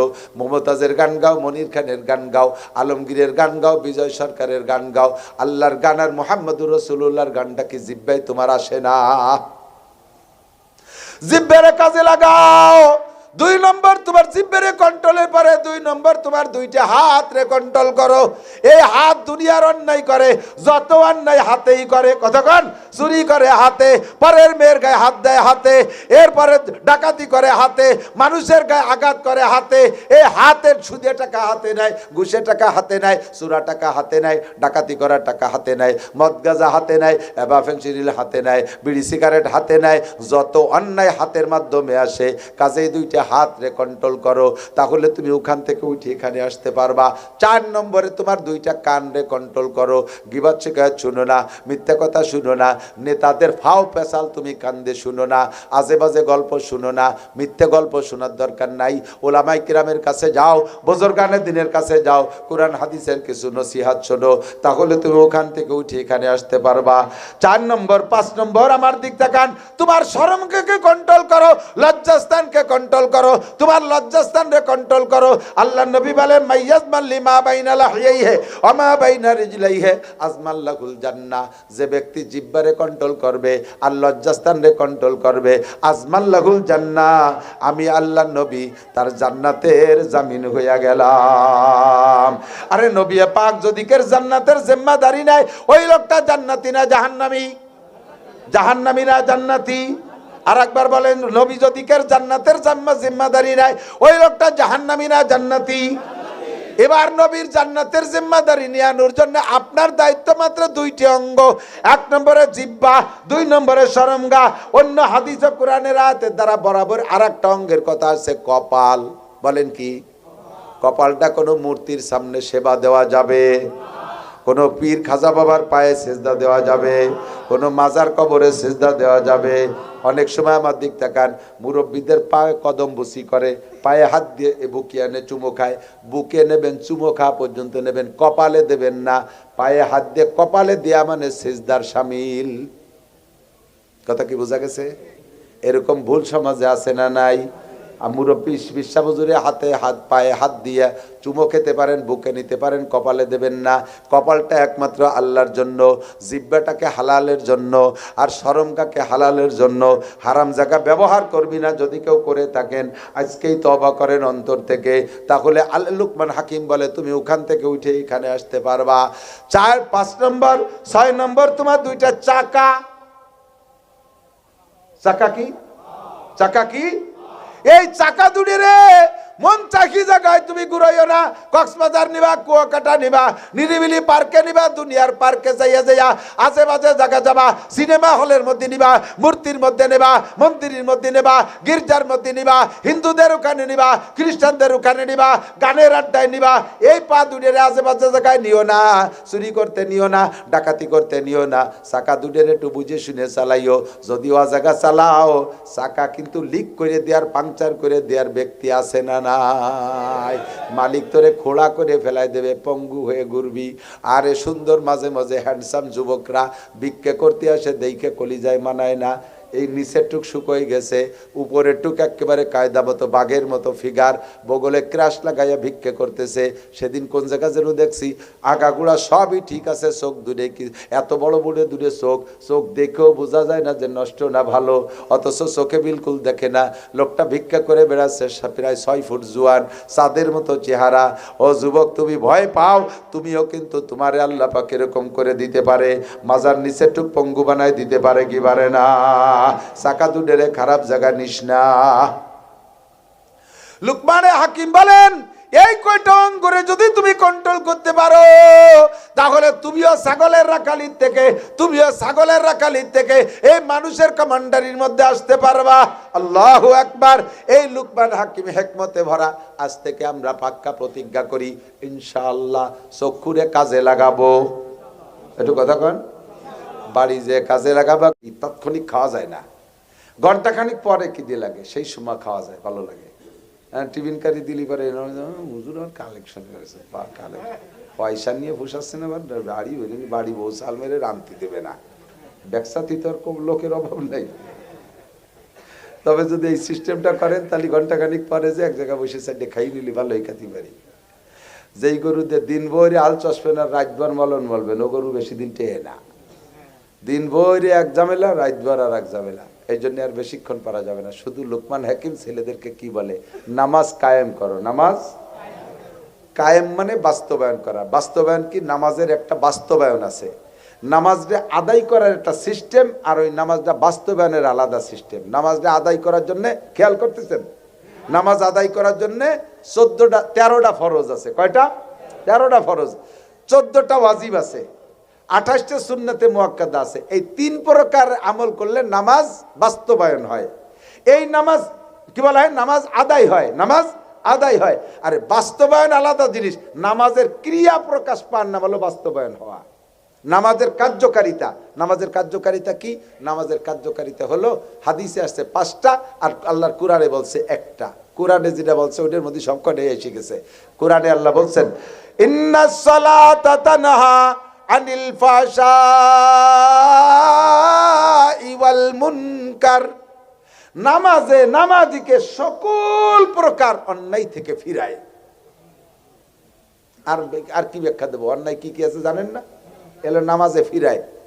যদি আপনাকে নামাজে সব অন্যায় থেকে ফিরায়, হাতকে অন্যায় থেকে ফিরায়, চোখকে অন্যায় থেকে ফিরায়, জবানকে অন্যায় থেকে ফিরায়, শরমকে অন্যায় থেকে ফিরায়, পারে অন্যায় থেকে ফিরায়, তাহলে বুঝবেন যে আপনার এই সব জায়গায় নামাজ বাস্তবায়ন হয়েছে। নামাজ পড়েন, আপনার হাতে অন্যায় করে না, হাতে অন্যায় করে না, কিন্তু মুখে ফাটার মতো কাজান, গালাগালি, আরে বাটা ফাটা ভেল। চোখে এখনো টেলিভিশন ফেসবুক দেখতে মনে চায়, শরম গায়ে একটু আজাগা কুজাগা জাতি মনে চায়, কানে একটু গান শুনতে মনে চায়। বুঝবেন যে হাতের মধ্যে নামাজ বাস্তবায়ন হয়েছে, আপাতত অন্য কয় অঙ্গ সেট হয়নি, এরকম বাস্তবায়ন। কথা কি বুঝতে পারছি একটু? নামাজ পড়তে পড়তে হঠাৎ করে একদিন জবান কন্ট্রোল হয়ে গেছে, না আর মিথ্যে কথা বলবো না, আর গালাগালি করবো না, আর গিবত শিকায়ত করবো না। এবার জবানের মধ্যে বাস্তবায়ন হয়েছে। এখনো চোখ আর অন্যান্য জায়গা ফাজিল রয়েছে। কিছুদিন পর নামাজ পড়তে পড়তে কানও ঠিক হয়ে গেছে, না আর গান শোনা যাবে না, আর আজে বাজে শুনবো না, নামাজ কানের মধ্যে বাস্তবায়ন হয়েছে। কিছুদিন পরে শরমগা কন্ট্রোল হয়ে গেছে, এক আর আজে বাজে জায়গা যাওয়া যাবে না, কর্ণমরিচ খাওয়া যায় না, ঠিক হয়ে যায় না। বুঝবেন যে লজ্জাস্থানে নামাজ সেট হয়ে গেছে। কিছুদিন পর এই চোখের ভিতরে সেট হয়ে গেছে, আর চোখে আজে বাজে দেখতে মনে চায় না, চোখে নামাজ কায়েম হয়েছে। এর কালে কায়েম করা, বুঝছেন? এরপরে বডিটা ঠিক হয়ে যাওয়ার পরে অর্থনীতির ভিতরে এখনো ভালো ঠিক হচ্ছে না, এখনো জমি বন্ধক রাখতে মনে চাই, ব্যারাকের টাকা আনতে মনে চাই, সুদে টাকার লেনদেন করতে মনে চাই, বুঝবেন যে অর্থনীতির মধ্যে নামাজ সেট হয়নি, সব সেট হয়ে গেছে। এখন আপনার বউ নামাজ পড়ে না, ছেলে নামাজ পড়ে না, মেয়ে নামাজ পড়ে না, আপনি মসজিদে যেয়ে বলতেছেন ইয়্যাকা না'বুদু ওয়া ইয়্যাকা নাস্তাঈন, কি কইছেন? ইয়্যাকা না'বুদু ওয়া ইয়্যাকা নাস্তাঈন, আল্লাহ খেয়াল কর, খেয়াল, ইয়্যাকা না'বুদু, আমরা সবাই, আমার পরিবারের সবাই আমরা তোমার ইবাদত করি। আল্লাহ কায় গাঁজাখোর, মিথ্যে কথা, তোর বউ নামাজ পড়ে না, তোরা সবাই কলিকা। আগে ভাষা বোঝেন, ইয়্যাকা না'বুদু মানে আমরা সবাই ইবাদত করি, আর ইয়্যাকা আ'বুদু মানে আমি একা ইবাদত করি। আল্লাহ কায় না'বুদু কওকা, তোমার বউ পড়ে না, তোমার ছেলে পড়ে না, মাইয়ে পড়ে না, তুমি কবা ইয়্যাকা আ'বুদু ওয়া ইয়্যাকা আস্তাঈন, একা একা কবি, না'বুদু কইসকা, আ'বুদু এক বছর, না'বুদু বহু বছর, তার মানে আমরা সবাই ইবাদত করি। আর আ'বুদু মানে আমি একা করি, কারণ নামাজ দিয়ে ভরতেছি তুই একা, তোর বউ দিয়ে ওই যে মাঠে গেল ছাগল নিয়ে, তোর মাইয়ে দিলে একটা হইয়ে কলেজে গেল, ওই যে গেল, আর তোর শালটা দিয়ে যে বাগান ভিজেছে দাঁড়ায় দাঁড়াইয়ে, আর শাল বাগানে সেচ দিচ্ছে, তুই কই ইয়্যাকা না'বুদু, মিথ্যে কথা কইছিস, বাড়ি যা, সব কটার একটাতে নিয়ে আয়। আপনার ব্যক্তিগত বডির মধ্যে নামাজ সেট হয়েছে, কিন্তু পরিবারের মধ্যে হয় নাই, বুঝছেন কথা? কাজেই নামাজকে কায়েম করো, আগে নিজের মধ্যে কায়েম করো। কু আনফুসাকুম ওয়া আহলিকুম নারা, নিজেকে বাঁচাও, পরিবার পরিজনকে বাঁচাও, এমন সুন্দর করে ইবাদত করো। ইয়া বুনাইয়া আকিমিস সালাহ, বাবা সব জায়গায় নামাজ বাস্তবায়ন কর। লম্বা কিসসা কইতে গেলে আমার মাজার নীল দাঁড়া ব্যথা করতেছি, আর বাইরে উঠতেছি না। ওয়া আকিম, ইয়া বুনাইয়া আকিমিস সালাহ, তারপরে ওয়ানহা আনিল মুনকার, 2 নম্বরে অসৎ কাজ বাধা দাও, অসৎ কাজ বাধা দাও। এ যুবক এদিক তাকাও, এই সমাজে অনুষ্ঠানে, বিবাহ শাদীর অনুষ্ঠানে বক্স আর ডেক বাজাবাজি আছে না? আছে না? এই কাজগুলো ভালো না মন্দ? আজকে থেকে যুবকদের টিম তৈরি হতে হবে মহল্লায় মহল্লায়, আর কোনো মুসলমানদের অনুষ্ঠানের ভিতরে বক্স ডেক্স মাইক শব্দযন্ত্র ব্যবহার করে গান বাজনা এ সমস্ত আকাম হইতে দেব করা যাবে? এ প্রতিজ্ঞা করা যাবে? বাধা দেওয়া যাবে? তাহলে তুমি কিয়ামতে নবীর সাথে জান্নাতে যাবা। কোন একবারই একটা মহিলা বিধবা হইছে, অথবা মহিলার স্বামী বিদেশ থাকে, কিছু জনদরদি যুবক আছে যে রাত 11টার সময় বাড়িতে বেরোচ্ছে, এই তুই এ বাড়িতে আসলি কেন? ও বাড়ি কোনো ছেলে পেলে না, ও বাড়ি একটা মহিলা, তুই কেন গেলি? ভাবির বাজার করে দেওয়ার কেউ নাই, তোমরা তো মানুষের খেদমত করতে দিবা না। উনি জনদরদি, বাজার করে দিবি, বেলা থাকতি, তুই এত রাত্রি গেছিস কে? পরে বাবির মাথা ব্যথা হচ্ছে, তাই একটু চুল টেনে টেনে বাবির মাথাটা একটু ম্যাসেজ করে দিয়ে আসলাম। জনদরদি, জুতো দিয়ে বাড়ো সবাই ফেলবি, তোরা পারবি না? শয়তান কোথাকার, তুই বাবির মাথা ম্যাসেজ করে দিতে গেছিস, বাবির ওষুধ কিনে দিয়ে আর সময় পালিনি, এত রাত্রি গেছিস, ডাকাত কোথাকার। এই সমস্ত শয়তানগুলোর ঠেকাতে হবে। রাজি আছেন না ইনশাআল্লাহ? যুবকরা রাজি আছো না? আর গাঁজা এবার বেচে কারা? ও তো আর আমাকে কাছে কইয়ে বেচে না, নিশ্চয়ই তুমি না খালিও বেচা লাগে চেনো, যেহেতু একই সমাজে। তাও এই সমাজ থেকে গাঁজা এবার ফেন্সিলির হিরোইনকে মাদক মুক্ত বাংলাদেশ গড়তে হবে। কথা বলেন? পুলিশই পারবে না, র্যাবে পারবে না, কারণ পুলিশ র্যাব জানে না কারা খায় কারা বেচে। তোমরা যুবকরা জানো, ওয়ানহা আনিল মুনকার, খারাপ কাজ থেকে বাধা দাও, ওয়া'মুর বিল মারুফ, আর সৎ কাজের আদেশ যেগুলো আছে সেগুলো করো, যেখানে যেখানে সৎ কাজ আছে সেখানে তুমি যাও। ওয়া'মুর বিল মারুফ ওয়ানহা আনিল মুনকার ওয়াসবির আলা মা সাবাক। এরপরে এই কাজগুলো, এই দুটিয়ে কাজ করতে গেলেই বিপদ আপদ আসে। এদিক তাকান, সৎ কাজের আদেশ এতেও বাড়ি একটা বিপদ আসে না, অসৎ কাজের নিষেধ করতে গেলে দেখবেন শত্রুর অভাব নেই। কতক্ষণ? এই সময় তোমার উপরে আপদ বিপদ আসবে, এই আপদ বিপদের থেকে সবর করো। অসবির আলা মা সাবাক, যে বিপদ আসে সেই বিপদে ধৈর্য ধারণ করো। অসবির আলা মা সাবাক, কারণ কি? ইন্না মিন ওয়াসবির আলা মা আসাবাক ইন্না যালিকা মিন আজমিল উমুর। এইটা বড় কঠিন সাবজেক্ট, আর এই ব্যাপারে তুমি খুব আজববে জজব হও, আর এই কাজ করতে পারলে তুমি সফল হতে পারবে। কোন সুবহানাল্লাহ। এরপরে আর একটা কাজ কথা মনে রাখো, ছেলেদেরকে বলতেছে, ওয়ালা তুসাইর খাদ্দাকা লিন্নাসি ওয়ালা তামশি ফিল আরদি মারাহা, মানুষের সামনে চেহারা বক্র করে কথা বলো না, খিটখিটে মেজাজে কথা বলো না, মুখ বেঁকায় কথা বলো না, চোখ রাঙ্গাইয়া কথা বলো না, মিষ্টি ভাষায় হাসি মুখে কথা বলো। মুরব্বীরা কিছু জিজ্ঞাসা করলে হাসি মুখে জবাব দাও। বাবা আমি তো পথ চিনতেছি না, কোন দিক দিয়ে যাবো, অমুক জায়গায় যাব। তুমি এ জায়গা বলবা কাকা আমি কি একটু আগায় দিয়ে আসবো, তাহলে তুমি দোয়া পাবা। আর তুমি তোমার জন্য আমি রাস্তা দিয়ে দাঁড়ায় রয়েছি নাকি? দাতালের বেটা দাতাল। জিজ্ঞেস করো বাবা এখানে বাথরুম আছে নাকি? হয় তোমার জন্য বাথরুম বানায় আমি বসে রয়েছি। এই যে আসার সময় দেখলাম এই যে বাজারের মধ্যে দিয়ে আসি না, এই যুবকরা আমার গাড়িতেই থাবা দেয়। আমার হুজুর ডাক দিচ্ছে আমার, হুজুর বুঝছি তুইও বেয়াদব, তোর মাও বেয়াদব, তোর আব্বাও বেয়াদব, তোর আদব শিখায় নাই। লুকমান হাকিম তার ছেলেকে আদব শিখায়, তুমি কিসের মা বাপ যে তুমি সন্তানকে আদব শিখাতে পারবে? একজন আলেমের গাড়িতেই থাবা মারো, একজন আলেমরে এভাবে ভেক করে ডাক দাও। তোমার সন্তান এরকম করে, তুমি কিসের আব্বা মা? সন্তান পয়দা দিতে পারলে আব্বা মা হওয়া যায় না। ও তো কুত্তইও কত পয়দা দিচ্ছে। কতক্ষণ যুবকরা আব্বা মারে এভাবে গালি শুনিস না। শক্ত কোথায় বলছি জানিস? তোর আব্বা মারে বলছি, কিন্তু তুই অসৎ ব্যবহার করবি না। ওয়ালা তুসাইর খাদ্দাকা লিন্নাস ওয়ালা তামশি ফিল আরদি মারাহা। জমিনের উপর দিয়ে গুতা লাগাইয়া হুঙ্কার মারিয়া মাজা ঢুলাইয়া কবর ঢুলে হাঁটিস না। আল্লাহ এটা মোটেই পছন্দ করেন, অহংকারী চালচলন।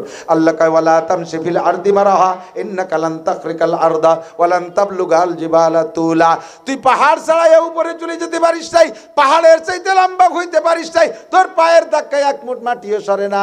কাজে এভাবে হাঁটিস না, ওভাবে হাঁটলি কিন্তু তোর ঠ্যাং ভেঙে ফেলাই দেবো, মাটির মধ্যে ডাবাই দেবো, ঘোড়া পঙ্গু বানায় বসাই দেবো। ওয়ালা তামশি ফিল আরদি মারাহা ইন্নাকা ওয়ালা তামশি ফিল আরদি মারাহা ইন্নাল্লাহা লা ইউহিব্বু কুল্লা মুখতালিন ফাকুর। এই জাতীয় অহংকারীকে আল্লাহ তাআলা পছন্দ করে না। আরেকটা কথা মনে রাখ, অকফিজ লাহুমা নাকি ওয়াকসিদ ফি মাশিকা ওয়ালা ওয়াকসিদ ফি মাশিকা ওয়াকদুদ মিন সাউতিক ওয়াকসিদ ফি মাশিকা। তবে চলবা মাটির উপর দিয়ে চলবা নম্রতার সাথে, ভদ্রতার সাথে। আবার এমন নম্রতা না মানুষের জন্য তো রোগী মনে করে, ই কুড়িয়ে কো আনতে আইছে, এরম না।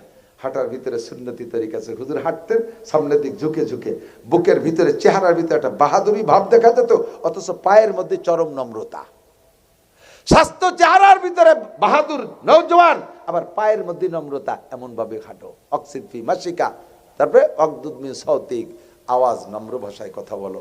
অনেকে আছে মসজিদের মধ্যে যাইয়া, স্থানীয় প্রভাবশালী যদি মসজিদের সভাপতি সেক্রেটারি হয়, শুয়োরের মতো গাদার মতো চেল্লাতে তালে তাই। এর আওয়াজে আল্লাহ কইছে ইন্না আনকারাল আসওয়াতি লা সাউতুল হামির। জোরে আওয়াজ দিতে পারলে দামি হয় না। কয় দুনিয়ায় সবচাইতে জোরে আওয়াজে চিল্লে গাদা, আর গাদার আওয়াজ সবচাইতে নিকৃষ্ট। তুই মসজিদের মধ্যে খ্যাক ফ্যাক মারিস, ওতে ঠেয়া যেন তুই একটা গাদা ঢুকছিস মসজিদের মধ্যে। জোরে কথা কতিবালি দাম বাড়ে না, কথা আস্তে বলার ভিতরে দাম আছে। কথা কন। জজ, ডিসি, বিচারপতি যে দেখেন তো চিল্লেই নাকি, উকিলরা চিল্লে গিয়ে চুল ছিঁড়াছিড়ি, দাড়ি ছিঁড়াছিড়ি বেলায় দেয়। ভদ্রলোক চুপ করে থেকে বলে অমকের ফাঁসি, অমকে বেকসুর খালাস। দুই কথা খেলা ফাইনাল। অত চিল্লে চিল্লি সে অরে না, বুদ্ধিমানটা মাথা ঠান্ডা হয়ে বসে থাকে। কথা কন। কি সুন্দর রস দেখছেন, কি সুন্দর রস কোরআন শরীফের ভিতরে। এগুলো শুনলে মানুষও যায় না, ছাগলের আকারের থেকে এই জায়গায় আসা যায় না এগুলো শুনলে করলে। এই জন্য বলে কান চোখ ব্রেনরে কাজে লাগাও, তাহলে ওখান থেকে এখানে আসতে পারবা। বলেন 31শে জানুয়ারি, বলেন একটু নেকি হবে? এই তারিখ কইলে আজকে কইলে নেকি হবে। 31শে জানুয়ারি, 1-2 ফেব্রুয়ারি টঙ্গীর ইজতেমা। এই তারিখের ইজতেমা ওলামায়ে কেরামের তত্ত্বাবধানে। কারা কারা এই পক্ষে আছেন জান আর না জান? ওলামায়ে কেরামের তত্ত্বাবধানে এই 3 দিনে ইজতেমা হবে। রাজি আছেন? সমর্থন করেন? এর বিকল্প কোন তাতিদের তো ইজতেমা আমরা মানি না, মানবো না। কথা বলেন ঠিক ঠিক না? কোন ভণ্ডামি দেশে চলবে না। তবলিগের নামে শয়তানি এই গোষ্ঠী যদি মসজিদে আসে ঢুকতেই দেবেন না। আলেম ওলামাকে ইজতেমায় রাতের অন্ধকারে 65 বছরের বুড়ো মানুষটাকে পিঠে মেরিয়ে ফেলাইছে। এভাবে 6টা ছেলের মেরিয়ে 6টা লোককে মেরিয়ে ফেলাইছে। আমরা জীবনেও কোনোদিন তবলিগের নামে মারামারি করি না। আমার এখন ওয়াজ করতেছি করি, যখন আমার ওয়াজের সিজন শেষ হয়ে যায় তখন আমি দলবল নিয়ে তবলিগে যাই। এখন মানুষ আমার হাদিয়া দেয়, তোফা দেয়, টাকা পয়সা দেয়, তা ঠিক আছে। কিন্তু আল্লাহর রহমত ওই সময় আমি একটা জামাত নিয়ে গেলে পুরো জামাত 40 দিন ঘুরিয়ে আসবে। এর যা লাগবে, কিন্তু 1 টাকা না নিলেও কোনো সমস্যা নাই, আমি চালাই নিয়ে আসতে পারবো। এভাবে আমি প্রিপারেশন নিয়ে যাই। আল্লাহর রহমতে মিঠে মিঠে ওয়াজ করে মানুষকে তৈরি করে নিয়ে আসি। আর এগুলো যাই ইস্তেমার মাঠে খুনোখুনি মারামারি করে, এই সমস্ত মারামারিওয়ালা তবলিগের পক্ষে আমরা। ঠিক আছে না ইনশাআল্লাহ?